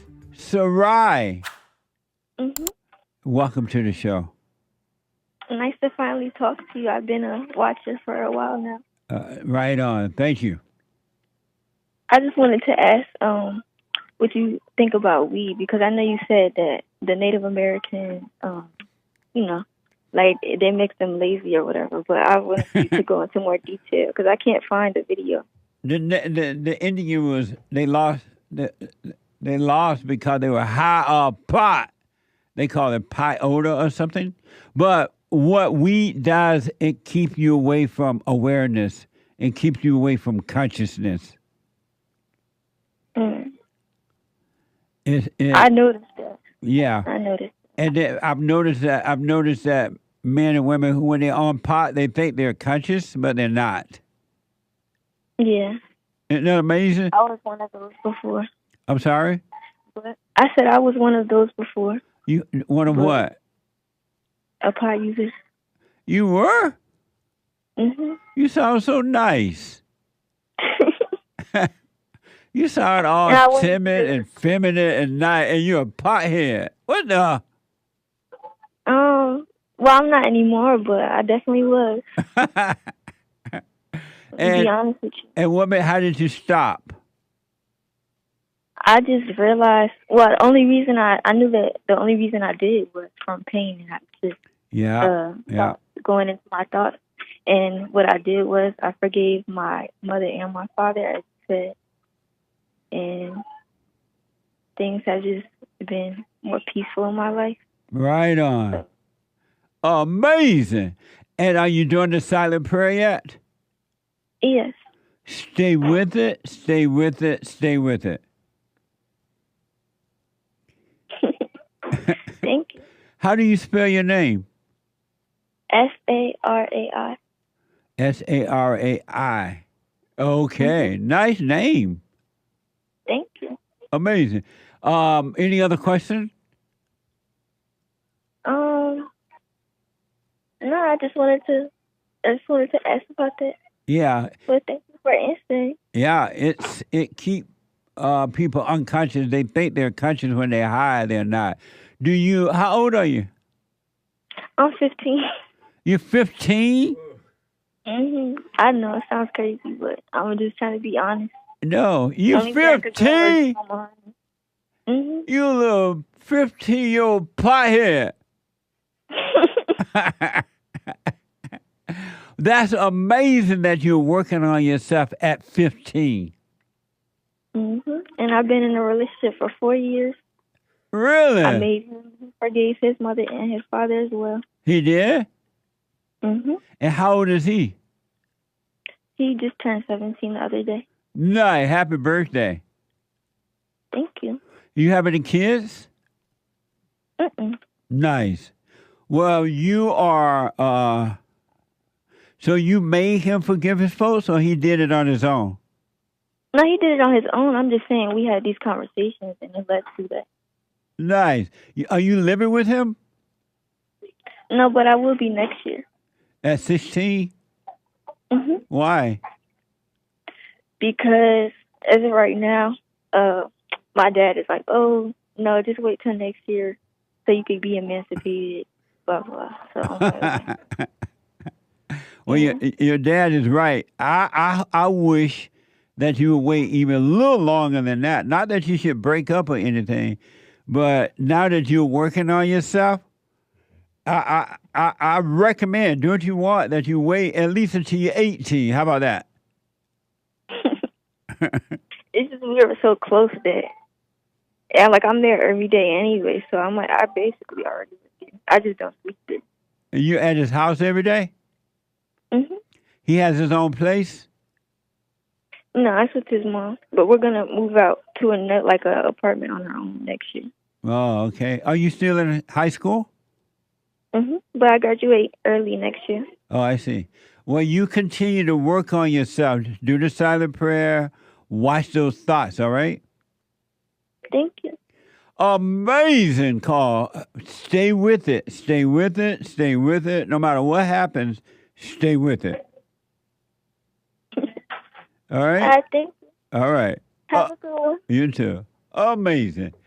Did you think she was 15? I knew she sounded really young, but I thought maybe early 20s. That's amazing she's working on herself, though. So I heard about this story that I'm about to give you yesterday as I was leaving my office.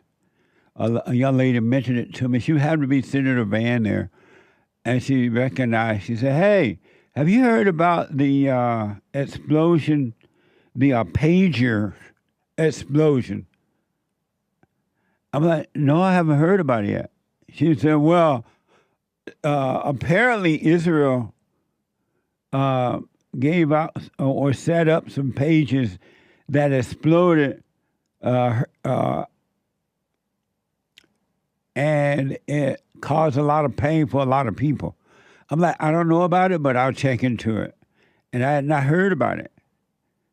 And so I had my producer to look into it, Derek to look into it.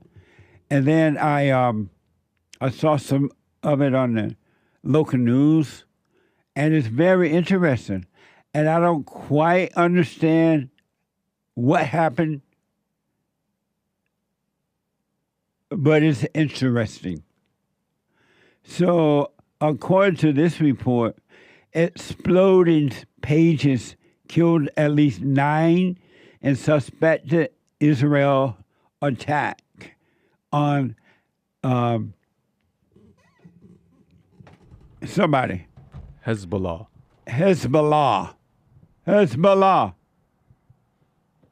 Isn't that amazing? So, according to Fox 5, international media report and security officials say designated handheld pages were responsible for killing at least 9 people, including an 8-year-old girl, and hurting thousands of people, including Iran ambassador in Beirut suburbs and other parts of Lebanon. Watch this from Fox 5. A handheld pager exploding in a grocery store in Lebanon. This was a major attack on Hezbollah deep inside the country. Handheld pagers that Hezbollah fighters used to communicate with each other exploded across Lebanon, leaving at least 8 dead and more than 2,700 people injured. A large number of injured are coming to the hospitals. They were primarily injured in the explosion of pagers they were carrying. The numbers that arrived at the emergency rooms are very big. Hezbollah immediately blaming Israel, saying Israeli forces hacked into their pager network or tampered with the devices. The group's senior leaders say they were not hurt and they are vowing revenge. Amazing. How did that have? Don't mess with Israel, huh? Don't mess with Israel if they did this. But it's interesting. And now they are vowing to get back at Israel even more so.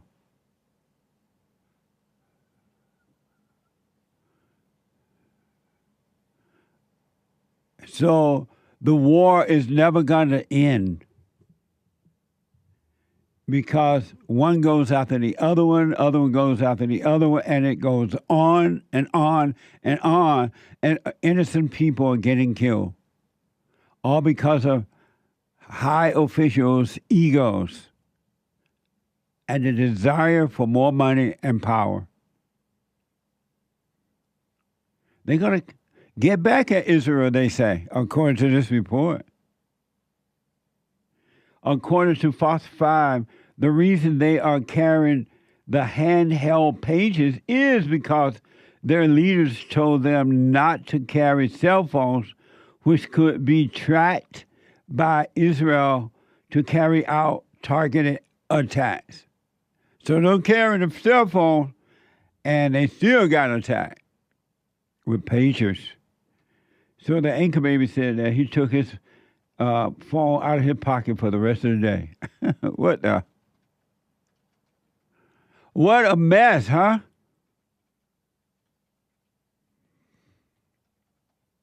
It's all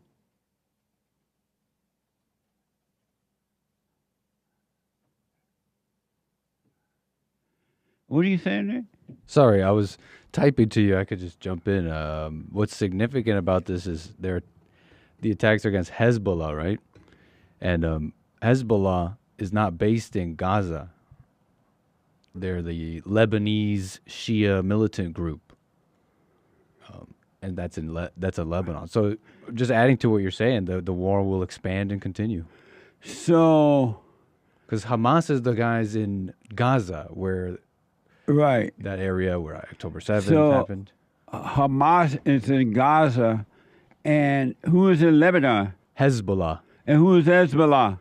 It's a Lebanese Shia militant group with ties to like the Iran Guard, and they don't like these groups Israel around the area to. Sorry, say again. They don't like Israel. They don't. Oh, so Israel have enemies all around. Correct. What a mess! What a mess! It's gonna get worse. It will get worse, because human hearts are evil and they just want control All angry people want to control. But that was a major setup that whoever did it, however it happened, that they put those bombs in there and in the pagers, and they were able to go off at the same time all over the place.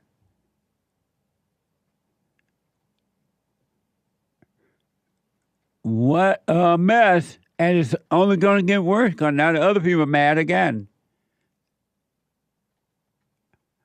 And they don't care about your life. Have you noticed that when there are wars, that the people who are in control of the wars don't care about the civilian lives at all? They pretend they do. When something happens, they say, my prayers goes out to you. Everybody gather around and they pretend to cry and shed tears. Or they say, my prayers goes out to you. But they go right back to the fight. They go right back to fighting. And more civilian, innocent people die because of people who love wars for money and power. For money, dineros, and power. Let me go to Julie out of Connecticut. Julie, welcome to the show. You're on the air. Hey, Julie. Yep. Can you hear me? You're on the air. Can you hear me? No. No. I can't hear you. No. I hear. No, okay. How about now? I can't hear you saying, how about now? Okay. Julie. Okay. Julie. Can you hear me? No, I cannot hear you asking, can I hear you? Okay. I can hear you, Julie. What the?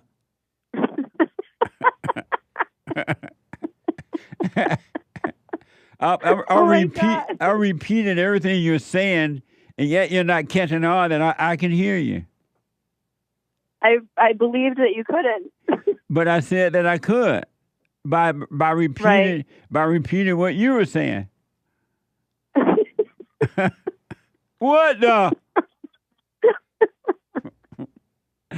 Go ahead. What a mess. Okay. What a mess. I have two questions. Okay.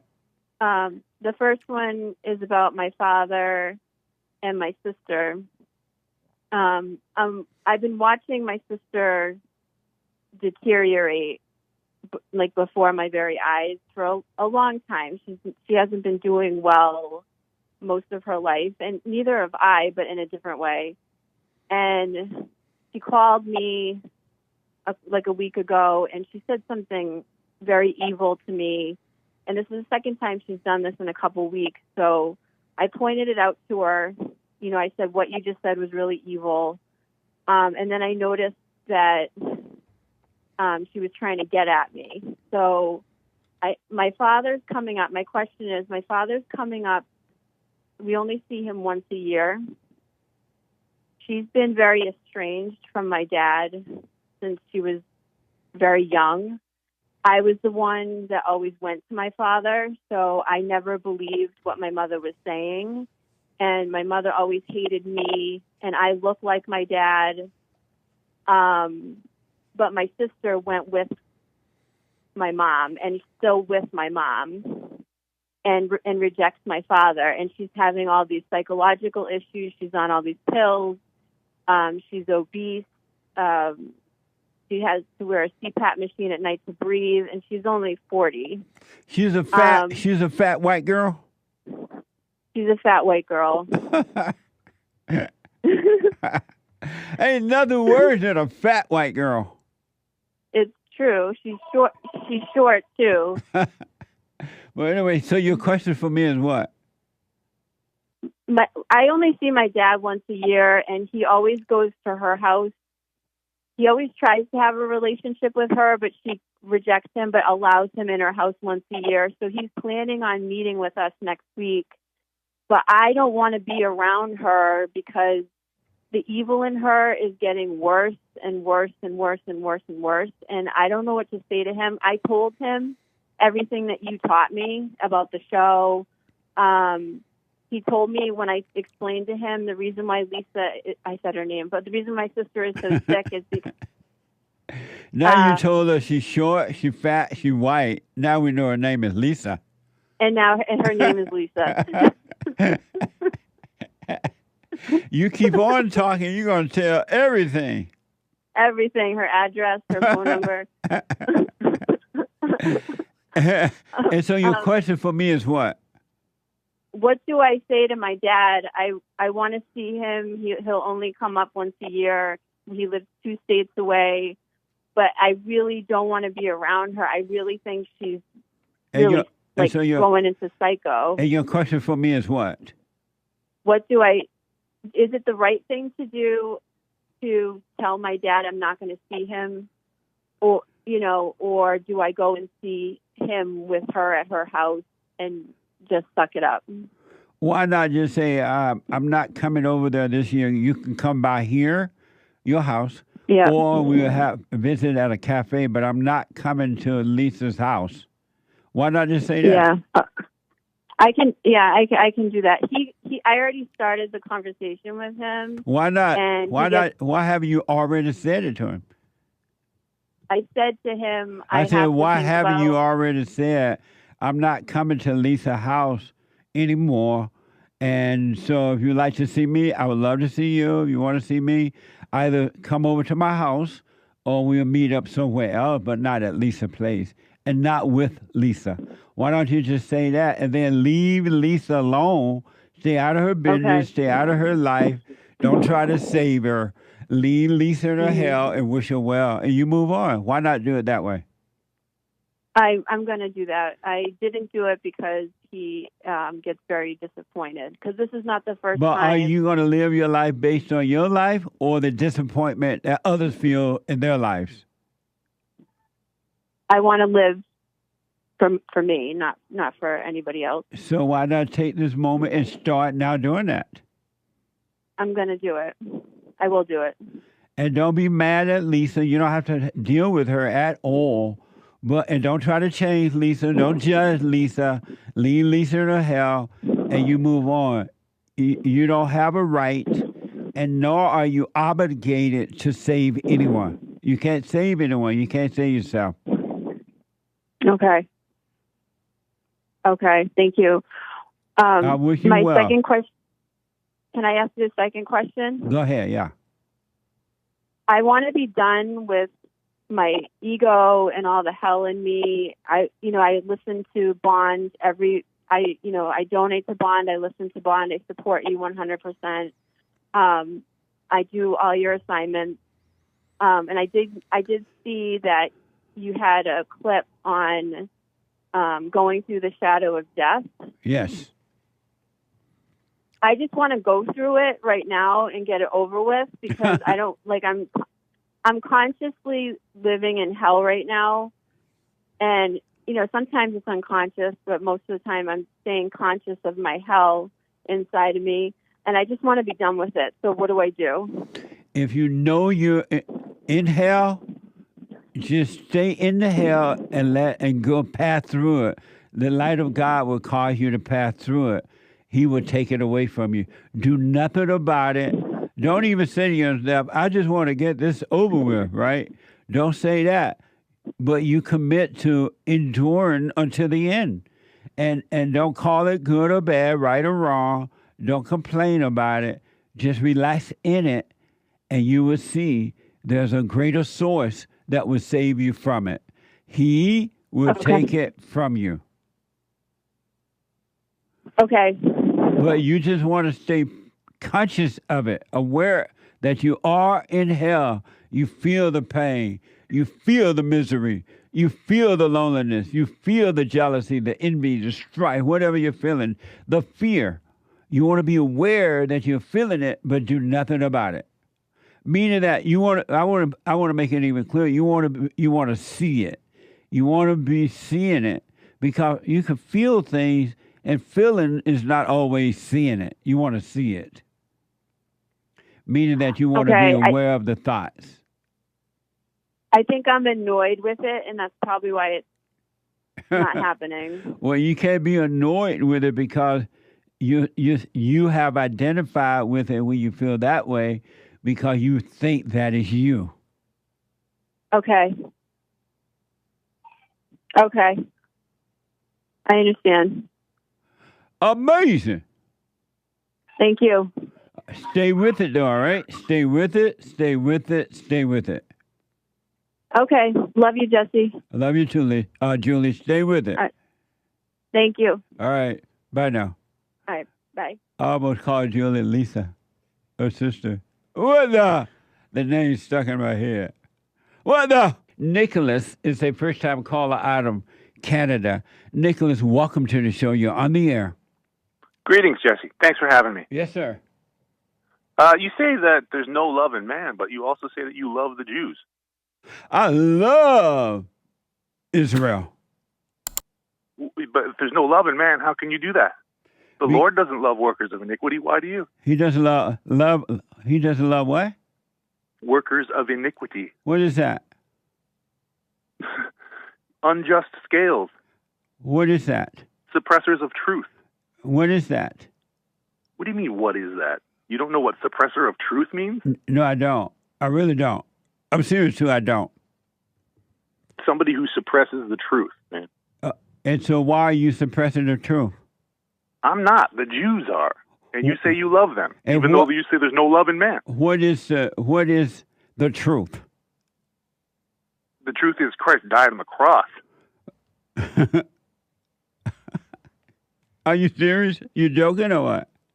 Are you joking? You're the one that say that you love the Jews, but then you say there's no love in man. So what does that mean? No, are you joking about that? That's what the truth is? You deny that Christ died on the cross? I just asked you a question. Are you joking when you said that's what the truth is? No, I'm not joking. Are you joking? And why do you call that the truth? That's what the truth is, man. That's what God said. And why do you call that the truth? Because that's what God said. So God said in the Bible, the truth is Christ died on the cross? And rose again. And that's what God said the truth is?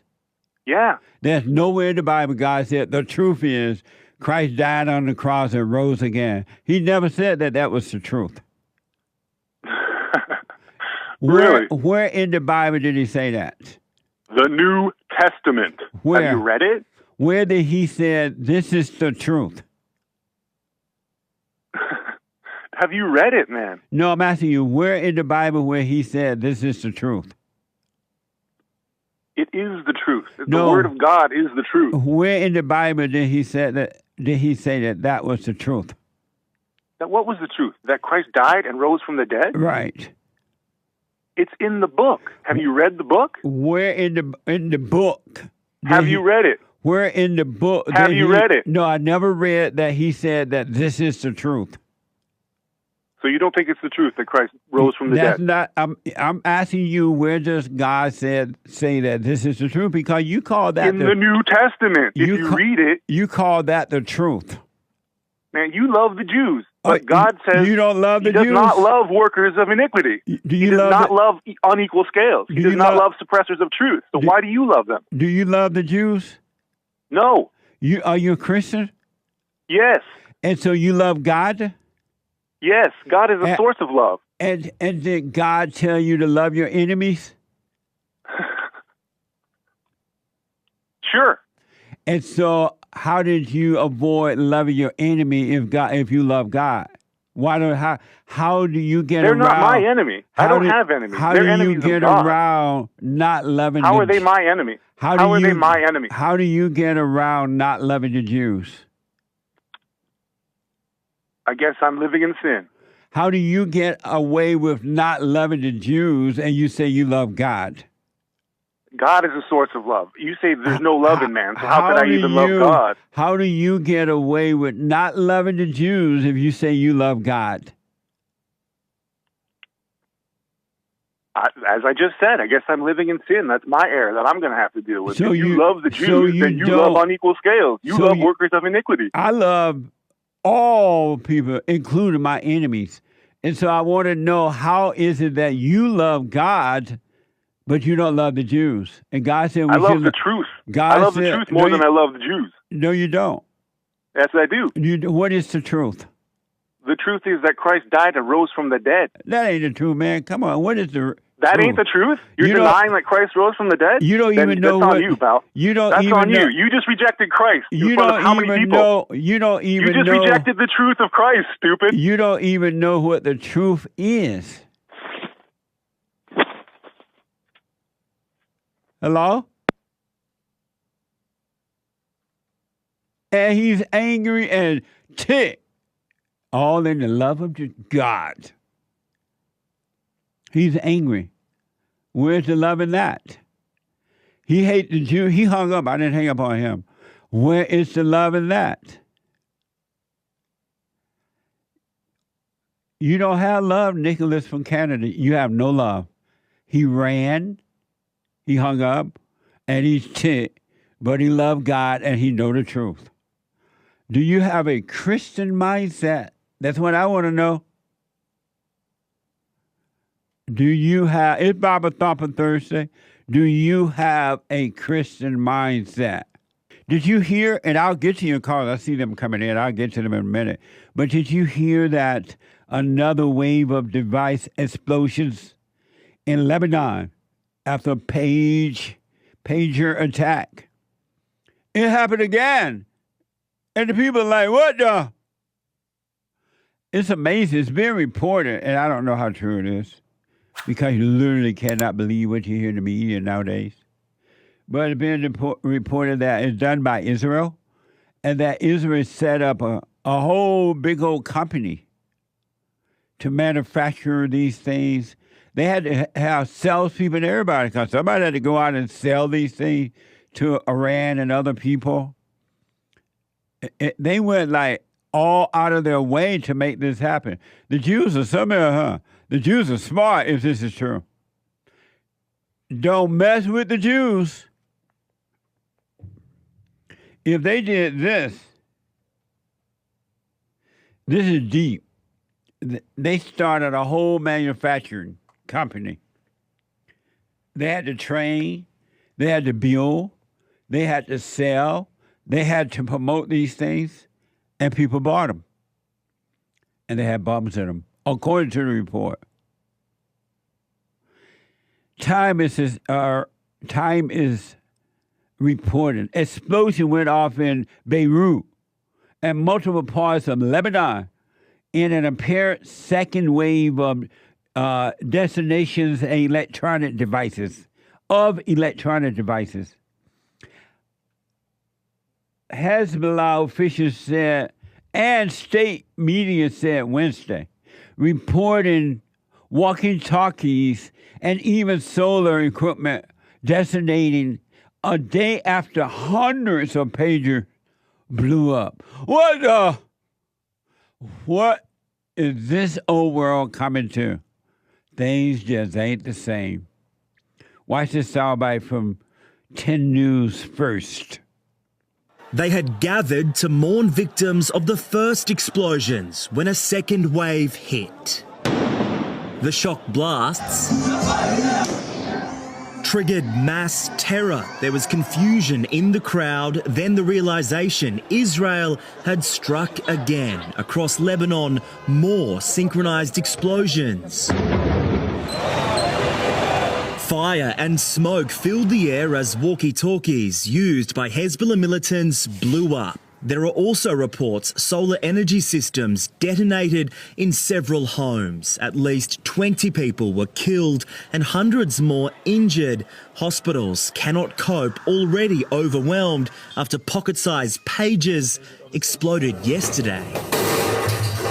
I think what happened is a slap in the face of whoever is in the region who wants to find a diplomatic solution. And I think that this is a clear escalation of the present conflict. War is not the answer. Only love can conquer hate. Amazing, huh? Can you imagine you think you have a walkie-talkie or something and a bomb is in it? You about to call your mama on it, and it goes off.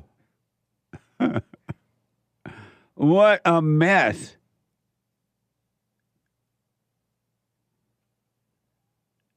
What a mess.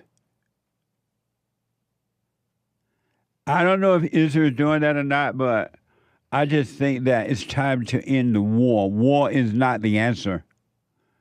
And human nature is evil, and there's always war. Lay your weapon down.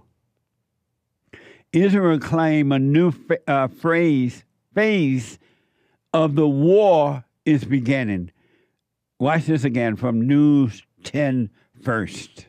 Israel now claims a new phase of the war is beginning, moving more troops to the border with Lebanon. Benjamin Netanyahu's aim is clear: to return residents of the north to their homes safely. Rocket and drone attacks from Hezbollah have displaced thousands of Israelis. The central question now is where the war goes from here. Are these attacks an isolated episode or the prelude to a much bigger offensive? The logic of making all these devices explode is to do it as a preemptive strike before a major military operation.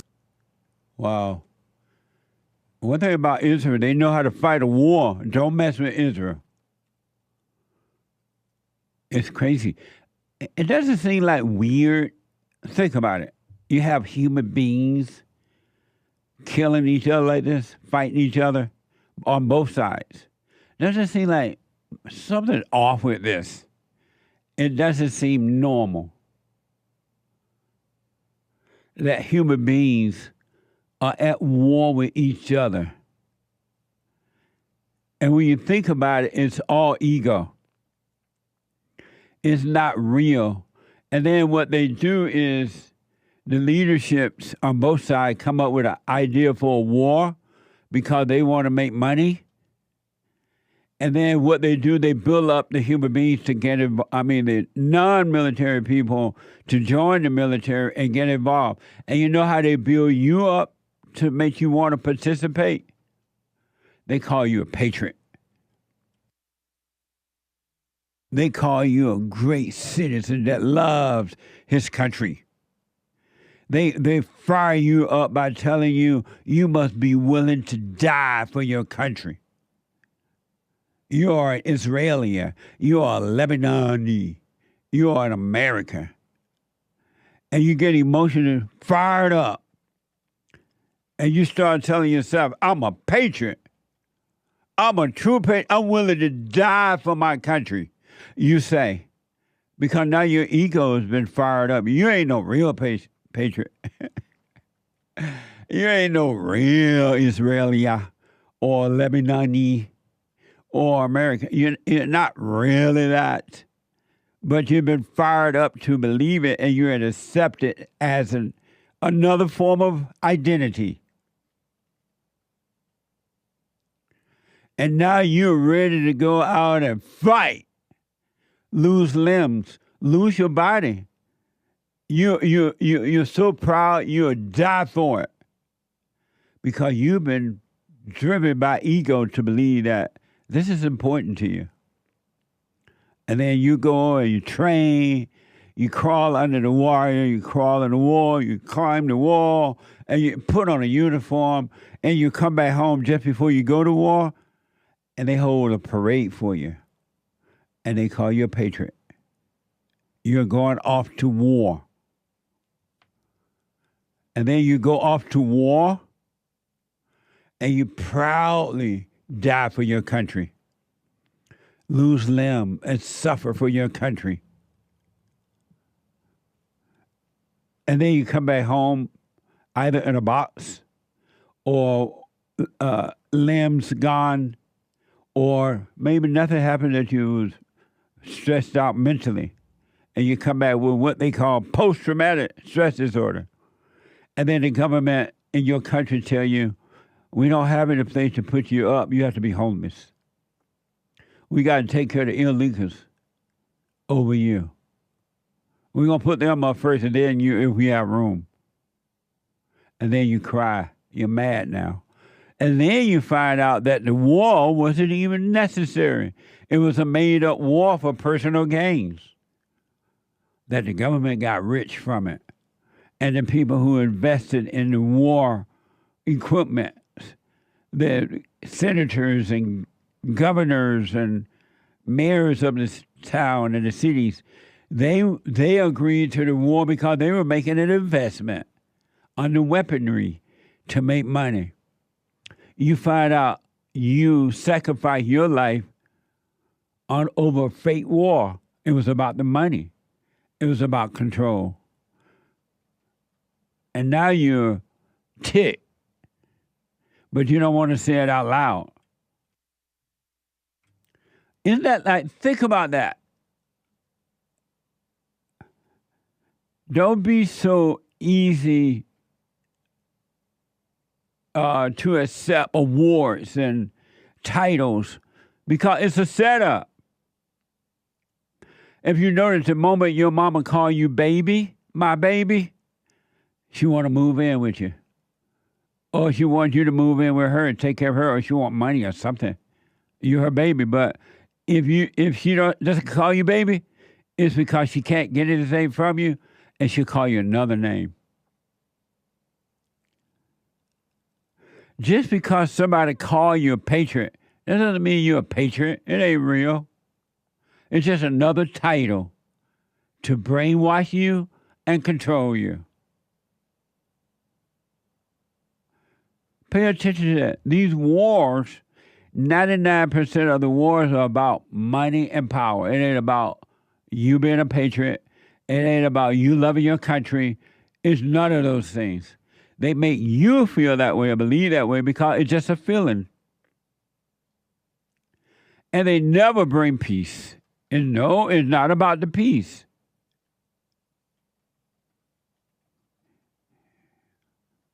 A man once said a long time ago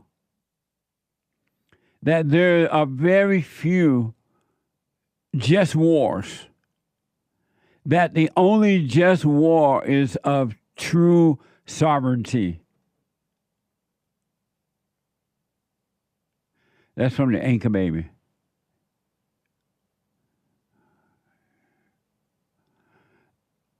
Isn't that amazing? In your ego state, you can be controlled in so many ways.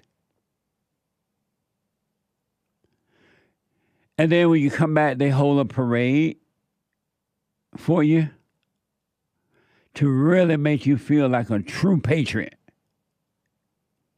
like a warrior. And they throw out lots of paper stuff all from the buildings, and they play noise and make music. And then everybody's all excited. The people crowd the sidewalks and the roadways, and they applaud you and say, right on. And you're so excited. And all day long, just nothing but fun and noise. And then the day ends, and the parade shut down.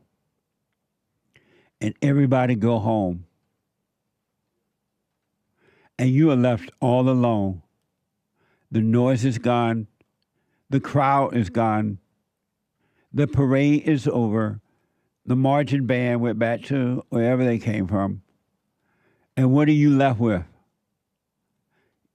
Your lonely tears. Reality sets in. That being a patriot isn't really paying off. It's just an idea. And now you cry.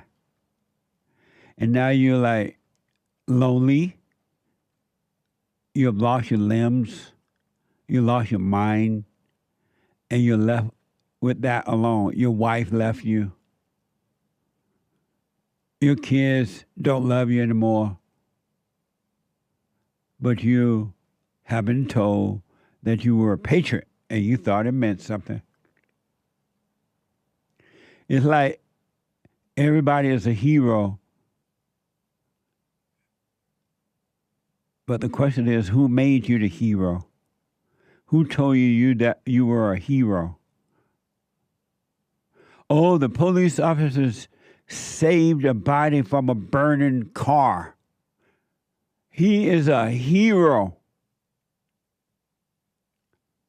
and they applaud you, and they bring you on TV, and they give you a police award, and they call you a hero. And you feel so good. I'm a hero. Not a zero, but a hero. And then you go out the next day after they have applauded you, gave you an award, told you that you were a hero, and you go out and you arrest a black.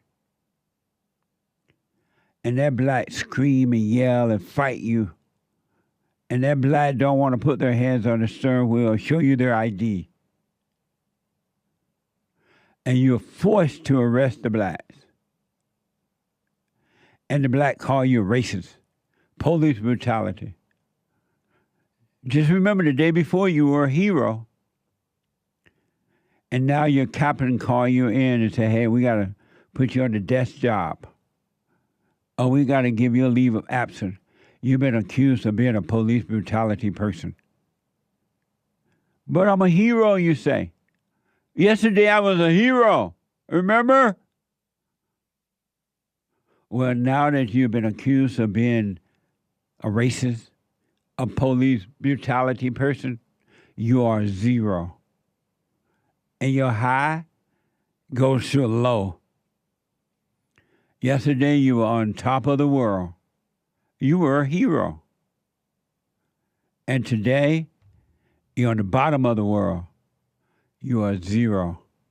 Don't you see the game that's been played on you?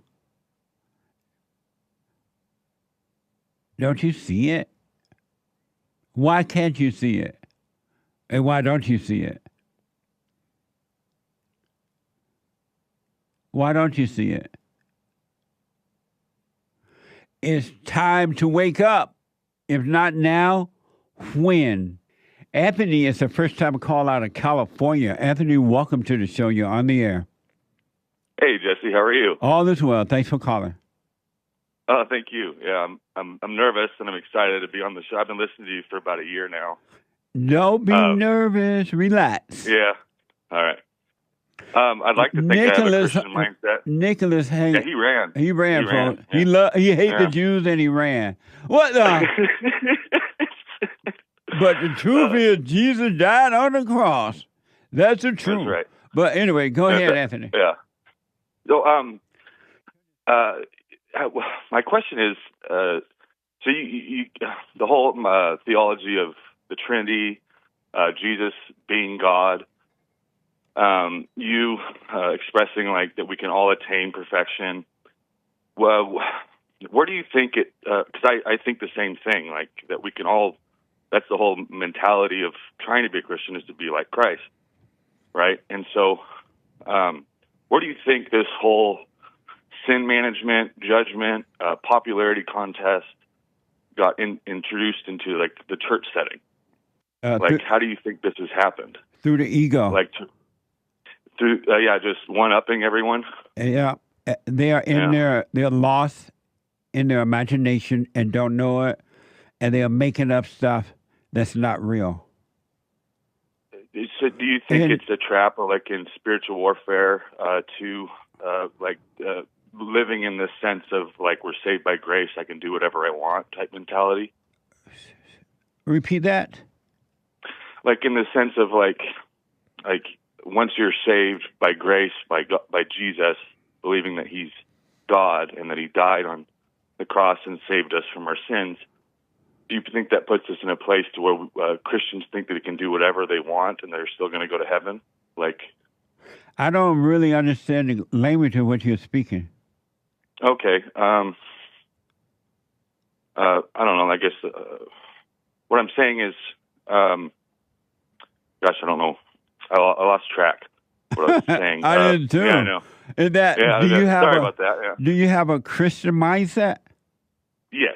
I would think I do, yeah. And what is a Christian mindset? Just having the want to follow what God has in your life and nothing else. That's a Christian mindset? I would hope so. That's what I'm trying to have. What do you mean? What do you mean want to? You say your Christian mindset is what? The desire to do God's will.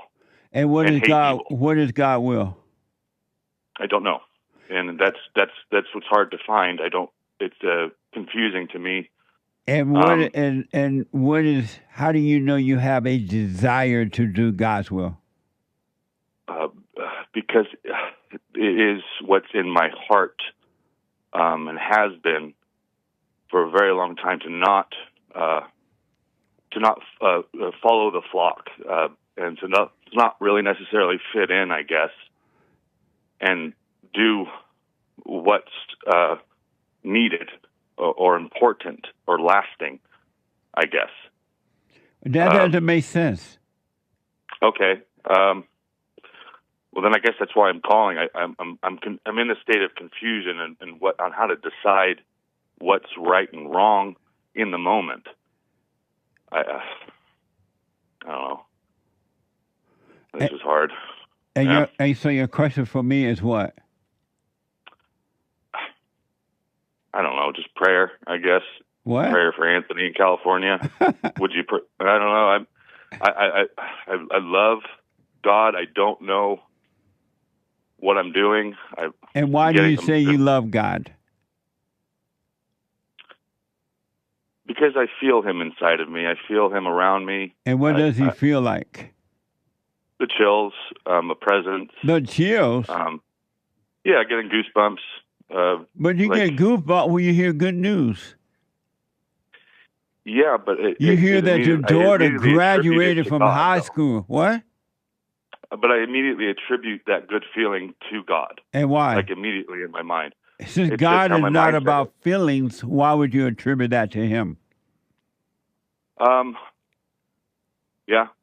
I don't know. But then I'm attributing it to nothing, then, I guess. And why do you attribute that to God? Why do you attribute your good feelings to God? Unconditional love. And, I'm sorry? I believe He has unconditional love, and that's something that's comforting, I guess, and He's giving me a hug, I guess, in a way. A hug? Yeah, I don't know. You need a hug.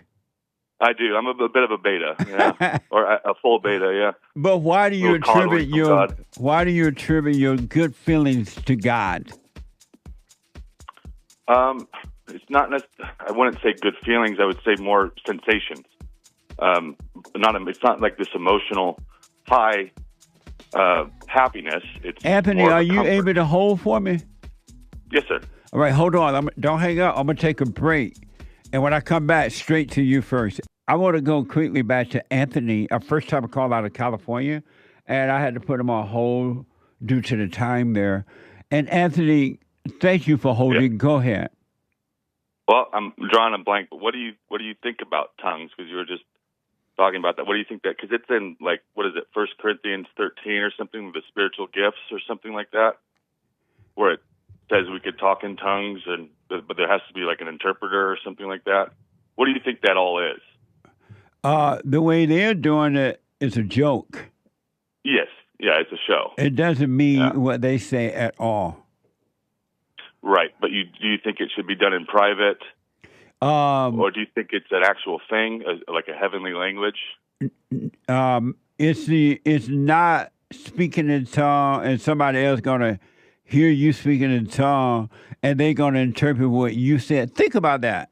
They're telling you that God going to speak something to you, but you're not going to understand it, but the fat lady sitting next to you will. You should have listened to the woman, right? Yeah. Or the fat man. Right, yeah. Does that make sense? It doesn't. No, it's very weird. It's very sad, and it gives us Christians a horrible name. And so do you have a Christian mindset? I that's what I want to have, and I don't. I guess what would that be? You said you want to have a Christian mind. First of all, do you have a Christian mindset? No. But you want it. Yes. And why? I want to do the right thing.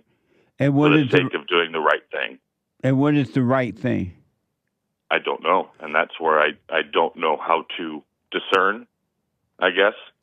Do you want to do the right thing? I do. You got to be right. Be right. When you be right, then doing right would naturally follow. But if you don't be right, you can never do right. And being right is according to my own idea of what right is? No, if you want to be right, you got to let go of all of your ideas of what you think right is. You don't know what it is at all. And then you just start rebuilding what it is? No, you can't rebuild it if you don't have it and never had it. Okay, then, or start over, or I guess start over then, is what I mean? No, what you do, you let go of all your ideas of right and wrong. No more ideas about right and wrong. And when you let those ideas go, you will know what right is. Okay. Because your ideas about what right is just an idea. Your ideas about God is just an idea. Do you want to know God? I do. Then let go of all your ideas about God. Everything you've learned about him, forget about it. So is it just something that occurs to you in the moment? Yes. It's not that, okay, so it's not this standard of things that you have to live by. You would never learn God. Right, okay. Because, so it's very much just being present in the moment, deciding the right thing when you see it. No, you can't even decide the right thing. When you see the right thing, you see the right thing. You don't have to decide anything. Get you. Because seeing it is from God. And having no apprehension to act, right? To just do it right away. No, I mean, it's not even that. You let go of all your ideas about that, too. Right, okay. All you need to do, Anthony, is become aware, put your eyes on yourself. You're not paying attention to you. No. You are your problems because you're not paying attention to you. The world is not your problem. You're your problem because you're not paying attention to what's happening inside of you. Right. And when you pay that would be the silent prayer, just doing that, and that will help with that, like realizing what I am and who I am type thing. I'm sorry? Like doing the silent prayer that will help with realizing and rebirthing myself and realizing what your words don't make sense, man. Stop using all those words. Okay, all right. Realizing myself and birthing myself. What does that mean? Well, I'm trying to. You have too many words. What you're saying. Okay. What I want you to know is that you have to completely let go. Let go of all your ideas, your spiritual plans, your way of thinking that you know God, and you want to love God. You just want it so badly. You gotta let all that go and want for nothing. Even your wanting of God is keeping you away from God. Okay. Because it's forward thinking. It's like future thinking. Yes. It's just thoughts in your head, and then those thoughts are bringing on the feeling of how bad you want it. Right. You want to find God? Yeah. Yes. You do want to find God? Yes, sir. Stop looking for him. Yeah. Okay. Do you have some sort of series or is it Rebuilding the Man of just how to practice this stuff? I guess. Yes. Do the silent prayer and watch. At night, before bed, first thing in the morning, and during the day, I want to encourage you to practice watching what's happening inside of your mind and your emotions. And eventually you won't have all those emotions when you learn to see that you're not your thoughts. But if all you need to do is to live from within. There's a kingdom of heaven is inside of you, and you got to start living from within And you do that by watching and paying closely attention 24 hours in a day, 365 years in a day. 365 days in a year. You got to watch those thoughts. That's all you need to be doing. Yeah. Okay. All right. And when you get caught up with one, why is it so scary to that? To what? To just sit still and do that. Why is it scary? Because the spirits of evil tremble at the idea that you may sit still, you may be still and find God. They do not want mankind to find God. They don't want you to return to the Father. And they know that if you ever commit to just letting go and watch, they know you're going to return to the Father, and they don't want that. They need to live through you. They need to have misery and pain and suffering, and they can only get that through human beings. And so they need to live through you so they can bring you misery, and so they can feel alive. And they don't. Right. They know that if you were to wake up, they're going to have to depart from you. And so that's not you that's feeling the fear, but it's the spirits of evil that feel the fear, but you think it's you. Right. But it's not you because you have identified with the imagination. Yeah. Awesome. Why are you afraid not to trust your thoughts? Why am I afraid not to trust my thoughts? Yes. Because I've been manic before, and it's destructive. Like, it becomes self-destructive to my life because I do get what I'm saying is I don't want to trust my impulse. But you do, though. I do want to, yeah. No, you do trust them. That's why you're manic. Right. So why are you afraid not to trust them? Because I guess I'll be stagnant and not doing anything I think is important, right? What is manic? Yeah. It's just this. It feels and seems like a strong spiritual connection to God, but all it ends up being is just lunatic. Just super happy and talking too fast and making impulsive decisions and such. It's a symptom of going off medication for bipolar. But, yeah. And so you call that feeling like you're closest to God? I don't anymore, but I used to. In the moment of mania, that's what I think is going on. Oh, okay. Why are you afraid not to trust those thoughts? Not your own. Even though we're communicating, I have to say that the thought. But why are you afraid not to trust them? What would happen if you didn't trust them? Nothing. And so why are you afraid to have nothing? I don't know. It's irrational to fear that. But you do. So but I do, yeah. And the weird thing about it, you're trusting the very thing that brings you fear. You're trusting thoughts. It's a habit, bad habit, yeah. When will you stop? Say again? When will you stop trusting thoughts?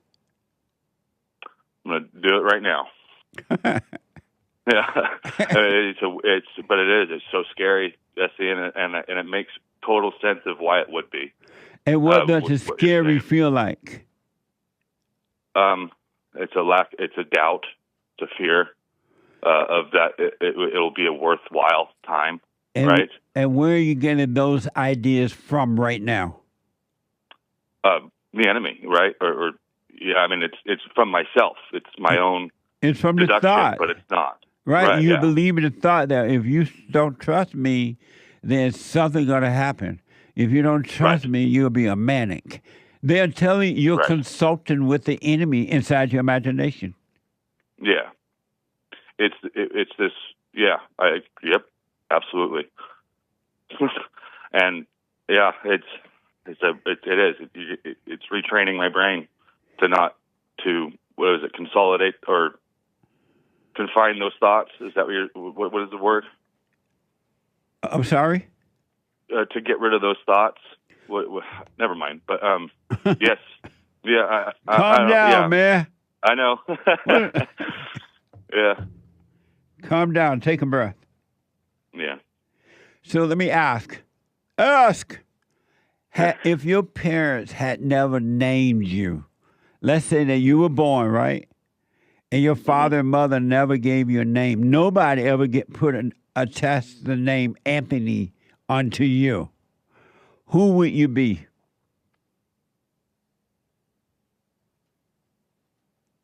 I like Anthony, but I don't know. I don't know how to answer that. And I like not being just a different name. No, no name at all. If you were born. Right. And no one ever gave you a name, whether it's Anthony, Tom, or whatever, right? Who would you be had they never given you a name?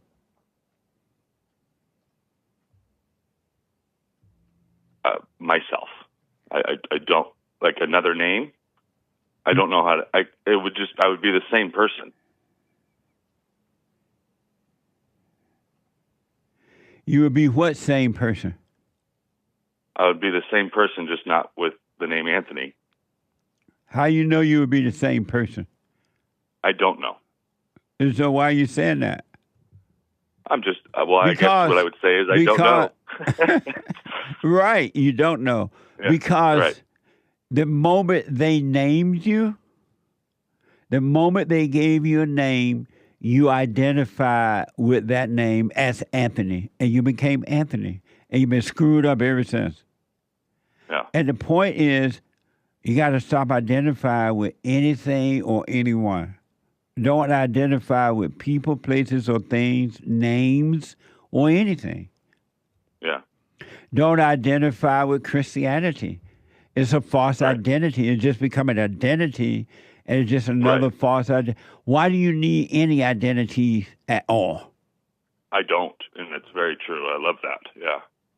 I don't need to be anything but myself, which is trying to be a servant to God. No, don't even try to be a servant to God. You don't know what that is. Right.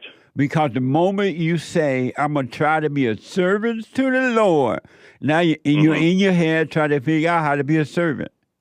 Right. And all of your thoughts are going to take you far away from being of God. Right. Because they're just like thoughts. They're just ideas. Right. So it's being very mobile and ready to go with God at any moment. No, don't be ready to go with God. Hey, don't be ready to go with God. Let go of all your ideas and just live in the present. That's all you need to do. Stay out of your, watch those thoughts. That's all you need to do. And life will happen for you and through you. It's so foreign. This is very foreign to me, and because it's a sensation of wanting to be in control and have this idea of free will. But I mean, and there's no such thing as a free will. Yeah, I agree. Yeah, it's very weird to think that other way. What other way? That we don't have free will. You don't. That our thoughts will yourself to be free right now. And never have another worry or never emotions or anger or no thought. Will that right now if you have a free will. Yeah. I can't, right? Because I don't have a free will. Can you will yourself to be free? No. And so why do you think you have a free will? I don't anymore. But I used to think that because of mere Christianity and having to make the choice to choose God. I thought that was a good answer, but it's... Have you noticed that did not and has not and will not work for you? Yes. But yet you hang on to it. Right. Why? don't know. Fear. Yeah. Do you know that God did not give you a spirit of fear? I do know that. And so where did fear come from then? Where did your fear come from? Attachments and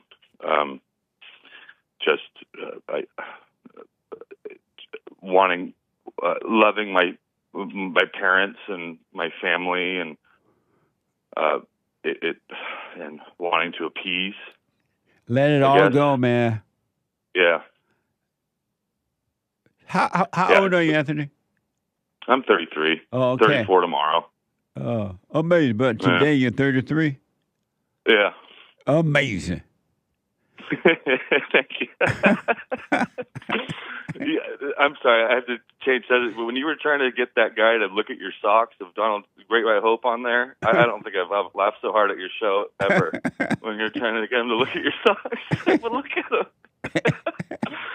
It made me laugh so hard. So here's what I want to recommend for you. Do what you want, of course. If you want to be free, I want to encourage you, and I promise you it works. And the world around you may not know it's working with you, but you would know.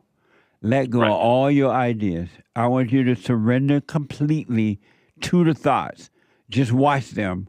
Don't call them you. Don't fight with them inside of you, and don't fight with them inside of others. And just watch them. Let go. Surrender. Present your body a living sacrifice. Surrender all of your junk, and the Father will take care of it. Yeah. I believe it.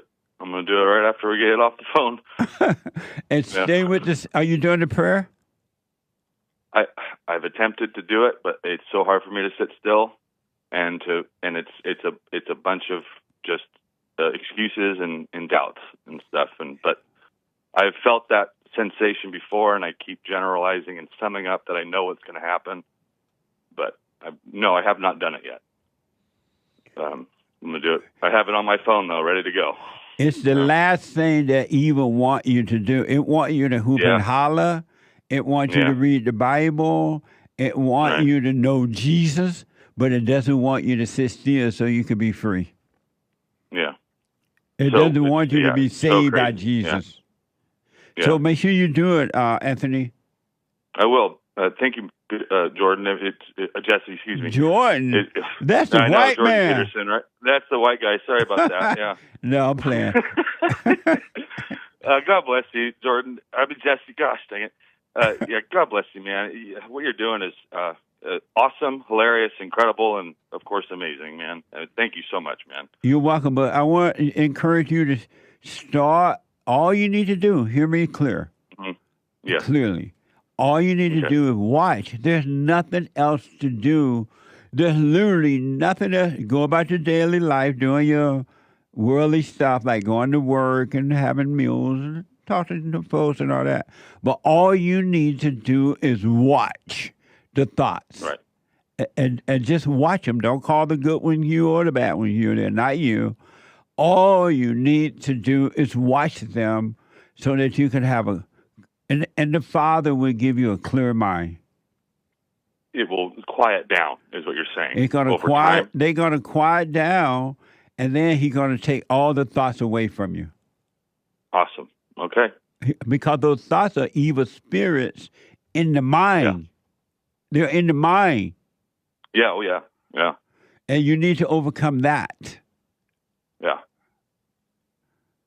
Because you're already a free man. You just don't know it because you're in your thoughts. If you weren't in your thought, you would already be living as a free person. Yeah. And then now that you're going to start working on yourself, those spirits going to have a fit because they didn't have to worry about you. You were a slave to thoughts and you were not trying to get away.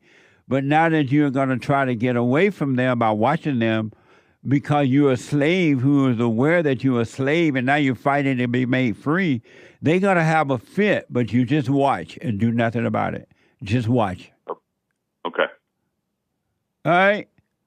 All right. All right, Anthony, let me know how it goes. I will. Thank you, Jesse. All right, buddy. All right, bye-bye. Bye. So y'all know that, and then I'll take your call. I do see them. You know that there is an election coming up really fast now. Not long from now, it will be happening. The election is short of a miracle. Will be happening really soon now. It is. This is what? August, right there. September 20th. Do you remember when it was time? September. What September day was it? The 29th of September? In the song. I can't. Let me see. I forgot. I wanted to remember. And Oprah and everybody, the Democrats, are trying to help Kamala Harris. Lord, poor Kamala Harris. Did she finish high school? Even in high school, remember the debates in high schools? 21 nights in September? Yeah, the 21st night of September. But Kamala Harris, it's like something wrong with her. Every time you ask her a question about the borders or anything, well, when I was growing up, I grew up in a middle-class family, and my parents, that ain't the answer every time, Camilla. What's wrong with her? I have never, since I've been on Earth, I've been around for a few days, and I have never seen anyone running for president is that dumb. Her answers are never to the question. They're all about, I grew up in this, and my parents worked, and I saw the neighbor down the road working, and I know. But, Camilla, we asked you what you're going to do about the border. Well, she was asked that yesterday, whenever that town hall happened, on Oprah show. Oprah held a little town hall meeting, trying to help the sister out. Lord knows she needed. What the? Kamala Harris is. Did she finish high school? She can't move away from the speech she gave at their little convention.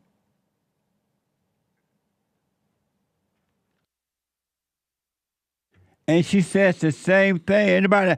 Camilla, nobody asked you how you grow up, woman. What's wrong with you? We asked you what you're going to do about the border. So she had a little audience there at her little town hall yesterday. And she had some actors and actresses there. How come entertainers think that what people think about them voting is going to impact their lives? Or going to make them go and vote that way? What's wrong with her? Who do you think you are? Mr. Big Stuff. Who do you think you are, Mr. Big Stuff? You're never gonna get my love. These actors and actresses think that for some reason, if they said they voted for the Democrat Kamala Harris, that they're gonna do it too. What an actress or actress's job is just called acting. Your job might be called plumbing or picking cotton or whatever. But that's a lawyer, doctor, or whatever, producer. But your actor job ain't no better. They may or may not make a little bit more money, and they don't have to feel the pain that you're feeling because you make a little less. But nobody care how they're going to vote. They think they're more important than they are, really. Who do you think you are, Mr. Big Stuff? You're never gonna give my love. But so Oprah had a little town hall meeting to help Kamala. That was because she see that Kamala just ain't gonna never be able to explain what she gonna do about anything because she's not done anything about anything. So she had a little town hall, and Kamala explains how she will secure the borders. Watch this on Fox. What would be specific steps to strengthening the border? So it's a wonderful and important question. You know, my background was as a prosecutor, and I was also the elected attorney general for 2 terms of a border state.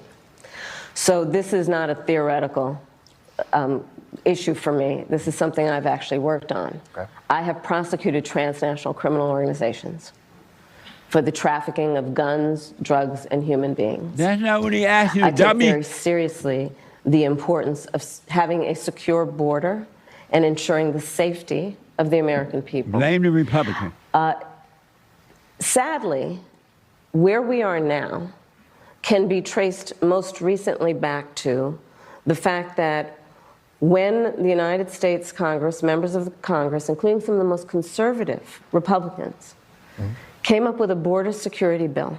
So to answer Justin's question, now that that bill has gone and hasn't passed, will you reintroduce that? Absolutely, and when I am elected President of the United States, I will make sure that bill gets to my desk and I will sign it into law. See how dumb she is? Oprah had to tell her how to say it. So will you reintroduce this bill, dummy? You ask her where she going, she tell you where she been.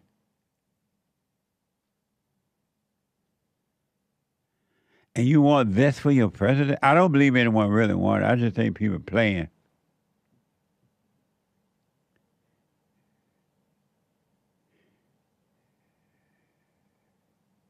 I just think people playing. They don't really want her. Meaning the Democratic voters or anyone. This woman is dumb. She must got her degree by way of affirmative action, a DEI degree. You had to get it. I'm going to go get me a little DEI degree since I'm black and slow. Yes. I'm going to get me a little DEI degree.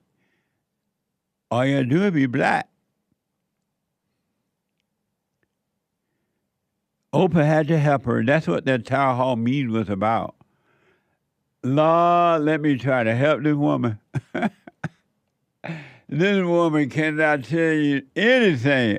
She like she's stuck in it. I wonder if she has Asperger. I don't know. I ain't heard nobody say about her medical stuff, but she acts like she got Asperger. You think that? I don't know what that is. You don't know what? Oh no, I've heard of that. What? That like mental thing. What's it called? Aspergers. Asperger. Yeah. Asperger. Everybody and their mama, and if you're black, everybody and their mama got Asperger. You know, I think that her statement has some purpose. She keeps talking about the transnationals, drugs, and crime and guns over the border. I think she's trying to justify open borders to her base by saying, don't worry, I'll get rid of the drugs and the guns, which is what only the thing that people care about. But people care about the type of people coming over too. They probably care about that even first, their security. Because you got all kind of drug people coming and criminals and gang members and everything, cartels. But she can't get past... well, I grew up in a neighborhood, and everybody was middle class, and my mama worked hard. What? I'm thinking your mama. Amazing. She black. Well, we didn't know she was black until, I guess Donald Trump told us he heard she was black. The great white hope. What? Talk about a shallow so-called female that want to be a president. I bet Bin Laden laughing about it. He's so happy. Putin endorsed her. I wonder if Bin Laden will endorse her too. Let me go to Los Angeles and talk to Ramo out of L.A. Ramo, welcome to the show. You're on the air. How are you, Jesse? Pleasure to talk to you again. All is well. Thanks for calling. Of course, my friend. So I have a question. I had a girlfriend pass away 2 years ago, and I was wondering if you feel it is evil to get rid of all photos, clothes, and just all basically anything I have that could remind me of her. No, it's not evil. It's neither good nor bad. If you want to get rid of it, get rid of it. It's just it's just material things. Got it. If her family or friends were to ask me why I were, or like she every on her birthday and on her death day, I would always go to her gravesite, and I wanted to stop doing that as well. What do you think about that? How old are you? I'm 31. So why don't you just stop and start doing what you want to do, not what someone else think you should do? You're right. No, that was a question. Oh, why? Don't I spend my whole life trying to please others. Why? Because it's I feel like it's one less thing I have to worry about. Trying to please others is a worry. That's true. I guess because I try to validate myself through the ideas of others. What do you mean validate yourself? How does that validate you? Basically, if others feel that I'm a good person, then I am a good person. And then when they feel you're not a good person, who are you? In my mind, I think I'm a bad person. So your whole life is based on what you think others are thinking about you? Until I found your show. Yes, sir. Isn't that amazing? It is. What a sad way to live. It is. It really is. And when you say until you found the show, are you saying that you're starting to overcome that? Slowly but surely. I do love my health.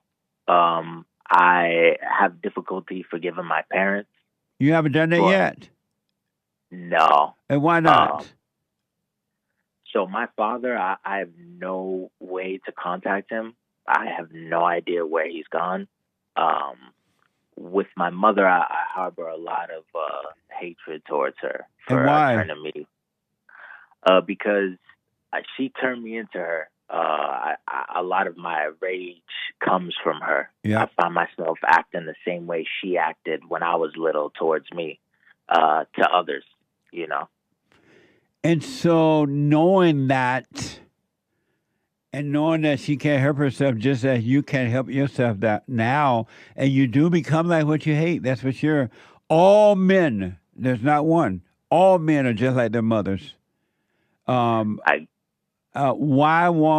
you want to be free? Do you want to overcome that mindset? I thought I did, but I also feel that I'm possessed by evil spirits because everybody possessed by evil spirits. There's not one that's not possessed, and then there are a handful that started to overcome. So yes, you are possessed. Yes, and I saw that recently on one of your shows, and it really got me thinking that, all these things I've done and continue to do, not necessarily me, they're the spirits that I've allowed to possess me over the years. Yeah. And so you don't want to be free from them? I want to. It's just that if I don't make any effort towards being free for them, do I really want to be free? So do you? I do. So why do you say you do? Because it's just it would be free. My life would be so much better. How do you know you want to be free? Because I want to have a good future. And then if you want that, why haven't you forgiven your mother? How are you going to get it? How will you be forgiven if you don't forgive so you can be free? I guess it's because the thought of it got me shaking in my boots because I know she'll either not take it seriously or almost get offended by it. And? I know. You're right. You know what? You're right that it doesn't matter as long as I didn't say it didn't her. matter. I said, and if she get upset or don't take it seriously, and what does it have to do with you and your life? That's true. So no, that was a question. Oh, nothing. So why don't you forgive her? Why are you concerned about that or any of those things if you want to be free? The only answer I could think of is I love my health. So you don't want to be free then? I do. I really do. If you want to be free, why don't you take the road that leads to freedom? That's true. No, that was a question. Because you know what I mean? It's like trying to reprogram a computer. You know what I mean? And I know that when you truly forgive, it's like that. You know, all these people that say they have free will, why don't they just will themselves to happiness? But you don't know that yet until you go and forgive. That's true. And I really have to forgive. And why don't you? It's easier to just live in your hell, you know what I mean? But you got this woman that, according to you, got an ex-girlfriend who is dead. She's dead. And you still holding on to her material things. And you still go to the gravesite and you celebrate a birthday that doesn't exist. Don't you see something wrong with all that? You know, I didn't until now. I didn't until literally last night when I saw you interview someone that lost their mom a few months ago. And you're like, you're still not over that? And yeah, I didn't see anything wrong with that. I felt obligated to do so because, you know, we didn't have a good relationship. So you and the girl didn't have a good relationship? No. So why would you want to hold on to any memories? What right. I unleashed the hell of my mama on her. And you know, she did the same to me. Of course. So, two devils fighting together. They're living together, fighting together, and they love it.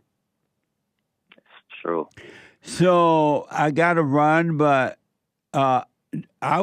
you just said this woman that's dead, it was hell. There shouldn't even be a second thought. I'll throw her stuff away so fast, it'll make her head swim. Like 90 going north. Like 90 going north. And you got to face your mama, man. Ain't no way around it.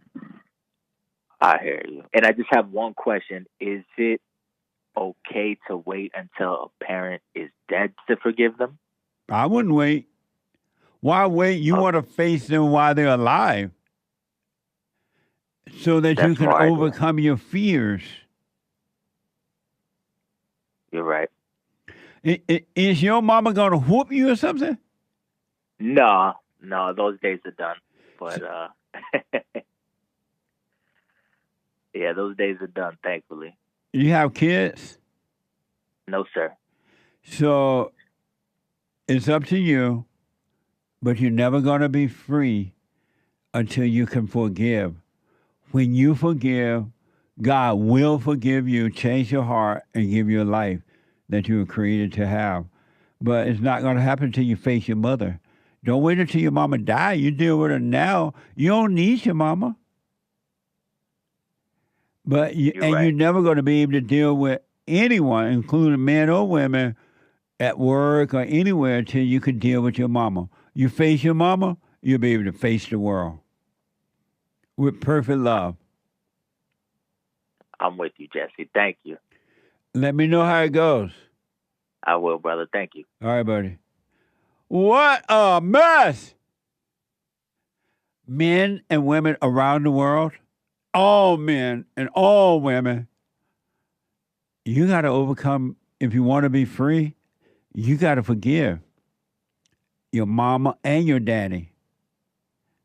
And the fact that you make up excuses about, I don't want to hurt her feelings. She did her best. She's the one staying home because she ran your daddy off.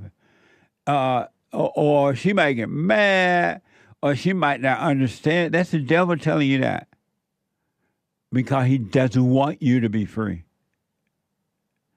Then you'll love your parents in the way that you should. Not emotionally, but with the right love. And it won't be your love. You have no love. You have no love. 888-7753-773. Let me go to Stanley over in Colorado. Stanley, welcome to the show. You're on the air. Hi, Jesse. Hey, Stanley. What's my question again? Oh, yeah. I wanted to ask you if you think it's beta for men to be with women who are taller than them. What? I wanted to ask if you think it's beta for men to date or marry women who are taller than they are. I never even think about something like that. Where you come up with that question, that idea from? Well, where I'm at, I see a lot of like men with taller women. Are you dating a man? Do you date a woman taller than you? Huh? If you can, you can hear. Do you date a woman taller than you? No. And why not? I'm not dating right now. But have you dated one taller than you? No. And would you? I don't know. Oh. But you think there's a problem with a man dating a woman taller than him? I don't think it's a problem. I was wondering what your take on it was. Oh, I've never even thought about it. I've seen it. I see it a lot. But when I see it, I don't think anything about it. I notice the woman is taller, but I don't think it's beta or alpha. Okay. So it's whatever? Yeah, absolutely. Okay. Thank you, buddy. All right. Amazing. 888-775-3773. Let me go to Rhode Island. There's one line open and it's open line Friday. Thank you, Stanley. But no, I don't think anything about it. I would recommend you not even think anything about it. 888-7753-773. Let me go out to California and talk to a first-time caller. Is it Damian? Damian, welcome to the show. You're on the air. Hey, Jesse. Hey, Damian. I'm calling because I got some lost family that I've, for lack of a better term, let suffer for the last decade. And it appears that this person's having a change of heart, and I just don't know what to do. Meaning what? When you say, how old is the person? She's, in her early 20s. And when you say you don't know what to do, about what? So this person's father walked out on their life, and they replaced the father with the internet and all of the bullshit that goes on there. Mm-hmm. And ruin their body, and is honestly kind of hard to look at. But this person's had a change of heart and is trying to make a change, but is being rejected because of outward appearances. And so she ruined her body by the internet, you say? Yeah, well, just with tattoos and metal in the face and that kind of stuff. Oh, I see. Okay, go ahead. Yeah. And now, this person's kind of done with that and is trying to do better, doesn't know where to start, and is mostly worried about, what all of the bigger things that are going on in life. And when I watched this person's father walk out, I made myself very clear that I wasn't going to just say all the other things that everybody else is telling her, like, oh, you just do what you want, you do you make your own life choices. I kind of told her how it was and kept her at arm's distance because I felt like I was the only person that would tell her the truth. And so, now that this person's coming around, I don't want her to tell her to go find God, and because I know that's just going to push her away. But so I just don't really know what to do with her. Are you giving her money? No. Yeah, no money. Yeah, maybe a gift card to the grocery store or something for Christmas or something like that. But is she working? Off and on. I don't know what it makes it hard for. She actually, this person is my sister actually, so it doesn't really matter. She's your sister? Yeah, it's my sister. Oh, okay. She went viral online a couple times. Oh, okay. Not huge, but just trying to find a job. And so is she asking you for help? She's reached out, and I've kind of just left little breadcrumbs there for, What type of help did she ask for? Ask.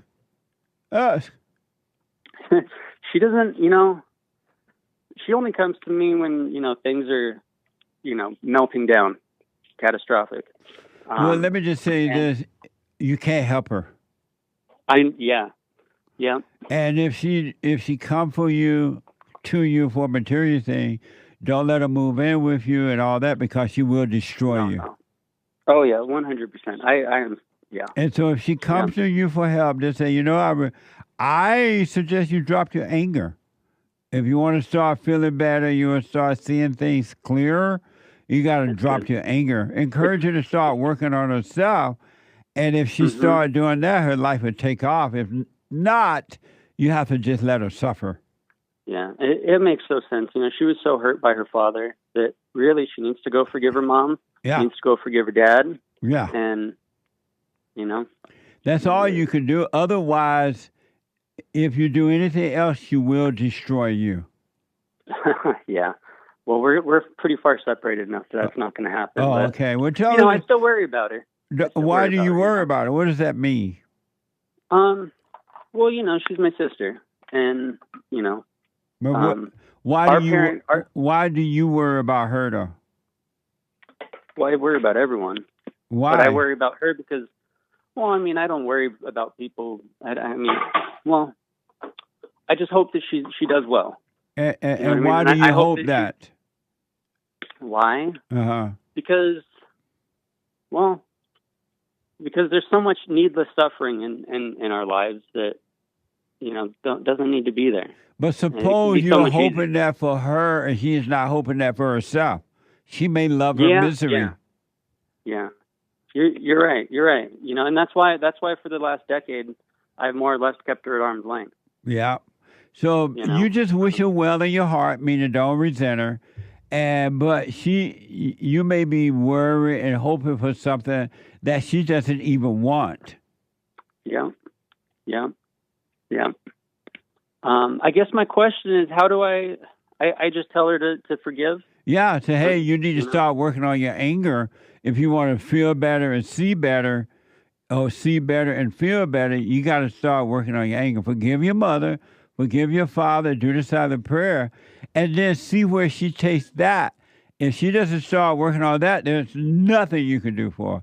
Let her suffer. I like that. And do not, you don't have a right, nor do I or any other person, have the right to feel sorry for anyone. You're not God. Yeah, I was thinking about that. Why I was laying in bed last night thinking, why am I thinking about these other people? Yeah. Thinking back to your biblical question a few weeks ago. I guess it is ego, It is. 100%. You think you're better. Yeah. Well, I don't think I'm better, but... If you didn't think you're better, you wouldn't be feeling sorry for anyone else. Yeah. I guess, yeah. And everybody have gone through and are going through hell with their parents in one form or another. So she's not the only one. But the way back is to, if she wanted, she got to forgive her parents. She got to forgive her father, her mother, and do the silent prayer. It's just that easy. Ain't no other way out. I came to that conclusion when I was like 20, 25, maybe about 10 years ago. Right. I realized that, my mom screwed up, and she got screwed up because her parents were screwed up. Yes. And I can't resent my mom for it. Right on. You know? Well, tell your But, sister the same thing. Yeah. All right. Thank you, Jesse. You're welcome, Damon. You and the guys have a good day. You too, buddy. Amazing. We got to get to your super chats and all of that. But first, I want to know, can you call yourself a man after this? I want you to watch this, guys. And can you call yourself a man after this? Watch this from X.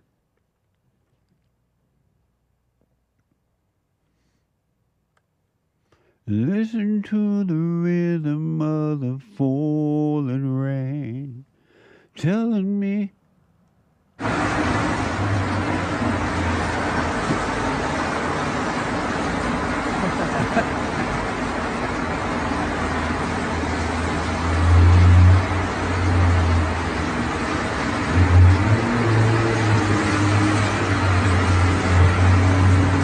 He gone too.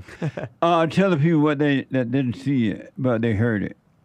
So we're looking down at video camera footage of a man and a woman walking together on an alley or in the street, and the man is walking on the inside, not the outside. The woman's walking on the outside, facing the street, and a couple of thieves apparently on motorcycles come up and accost her and take her stuff.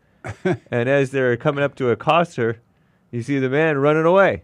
They got And gone. looking away and running away. What's wrong with him running away? The man is supposed to protect the woman. That's not the way it is nowadays. He was walking on the inside of the. They were kind of off the sidewalk. I don't know where that was. Oh man, was he wrong for running? It looked kind of. Well, not for the sake of his life, I guess. They certainly didn't kill her, though. But doesn't every life count? All lives matter. Right. All lives matter. Men's lives matter. Really? He took all. Is there wrong with him running it? This is their world. This is the world they wanted. They got it. They want to be liberated. You can't get any more liberated than that. Why did she protect him? Right. What? And then one other quick thing, folks. There was this prankster created a fake abduction experiment to show dangers of social media. This is from ABC. After getting permission from the parents of 3 girls aged 12, 13, and 14, Persian posed as a 15-year-old boy to demonstrate just how easy it can be to lure underage girls out of their homes and into the arms of a potential predator. Watch this from ABC. Beginning with a chilling and controversial experiment designed to show parents the dangers associated with social media, YouTube prankster Kobe Persin set out to demonstrate just how easy it can be to lure an underage girl out of her home and into the arms of a potential predator. Well, after getting permission from the parents of 3 girls, ages 12, 13, and 14, Persin posed as a 15-year-old boy and started chatting with them on Facebook. But even though all of the parents said they were confident their kids would not actually go to meet Persin, well, within 3 days, all of the girls agreed, even giving out their addresses. Well, in each case, the parents were hiding out nearby to shake some sense into their daughters. But there's a controversy that comes into this. In the final experiment, the 14-year-old girl's parents actually pretended to kidnap their daughter when she got in Persin's van, ski mask and all. What the? Amazing, huh? And here's footage of the parents pranking their 14-year-old child. Watch this from Take ABC. a look. Yeah. Hop in. He's in the back. Over here.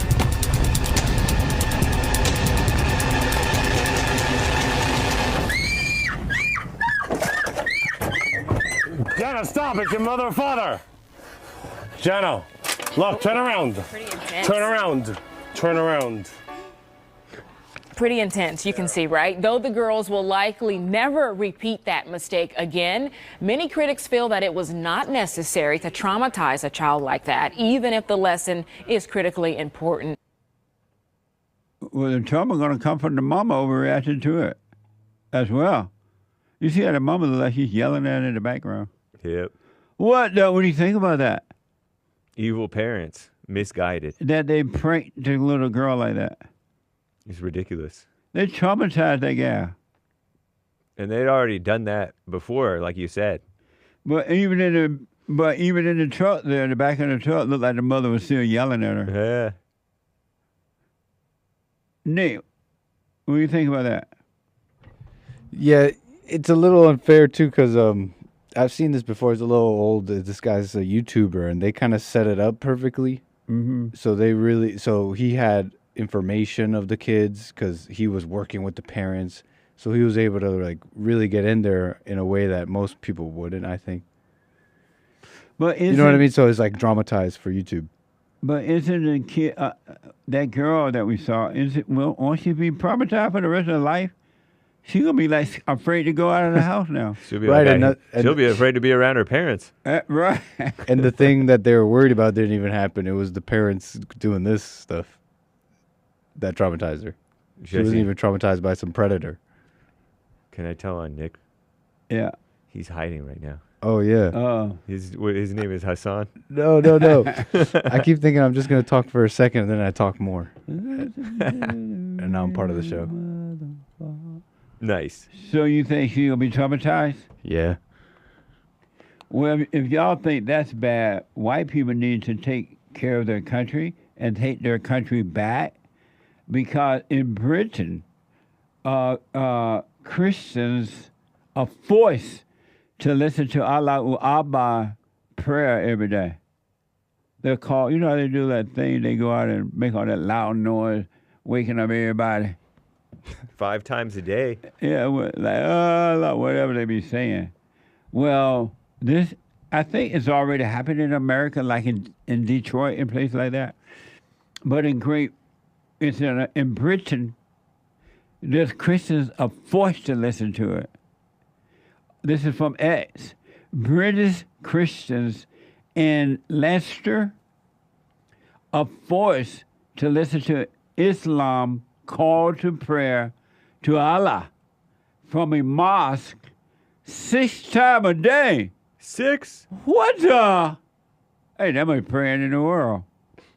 6 times a day during morning wake up call. Watch this from X.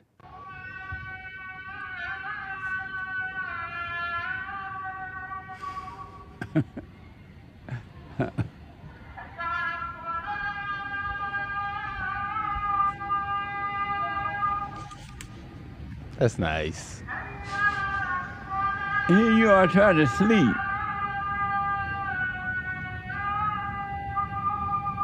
What the?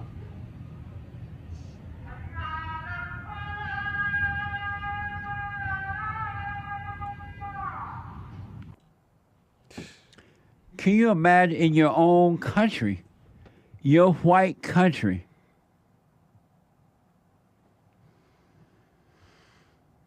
you now have to put up with that? Obama said that sound was beautiful. Evidently. When he was growing up, he used to listen to that. I wonder why they have to make it so loud. Why they can put it on a loudspeaker and put it they think Allah can't hear or something? It's for the whole neighborhood to hear it. The Why? whole neighborhood of Muslims to hear it. Why? So that they know that they better start praying. What? So that the Muslims better lay down and do their prayer thing. You don't know what you're talking about. Yeah. That's how you take over. Evidently. You play it over and over. You put it in people's heads. You gotta do this. You go nuts. And when you go nuts, you develop Asperger. In England. In a white country. What is that? White people. I can't blame them. You gave up your country over there, and you're doing it here. You can't blame anyone that you were afraid, and you lost your whole country. I want to know and then I get back to your calls and your super chats. I just really want to know. They're taking this dog thing too far, I think. Not that I think I know. The joke, they're taking the joke too far. Does a dog need this much pampering?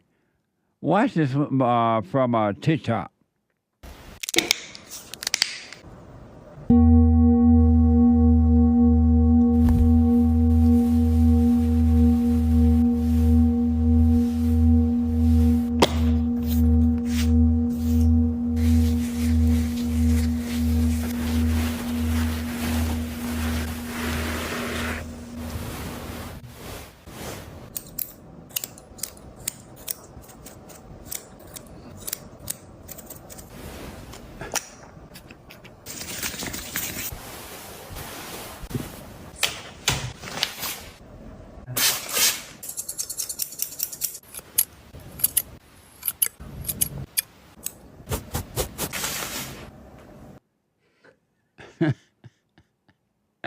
That's a sick person.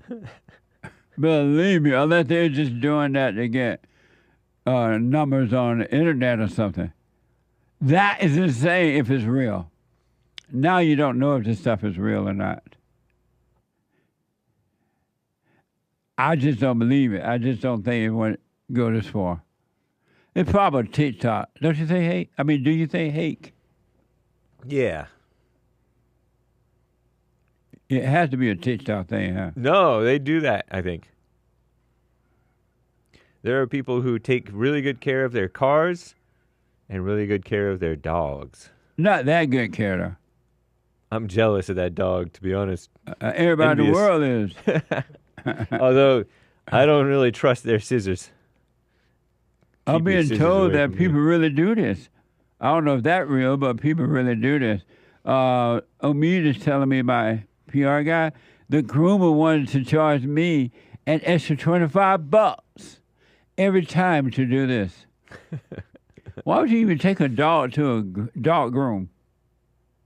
Let the dog go outside, wallow in the grass, and the grass will cut the hair. Grass can't cut hair. Do you think God made it where a dog need to go to a barbershop? I don't know. I don't think so.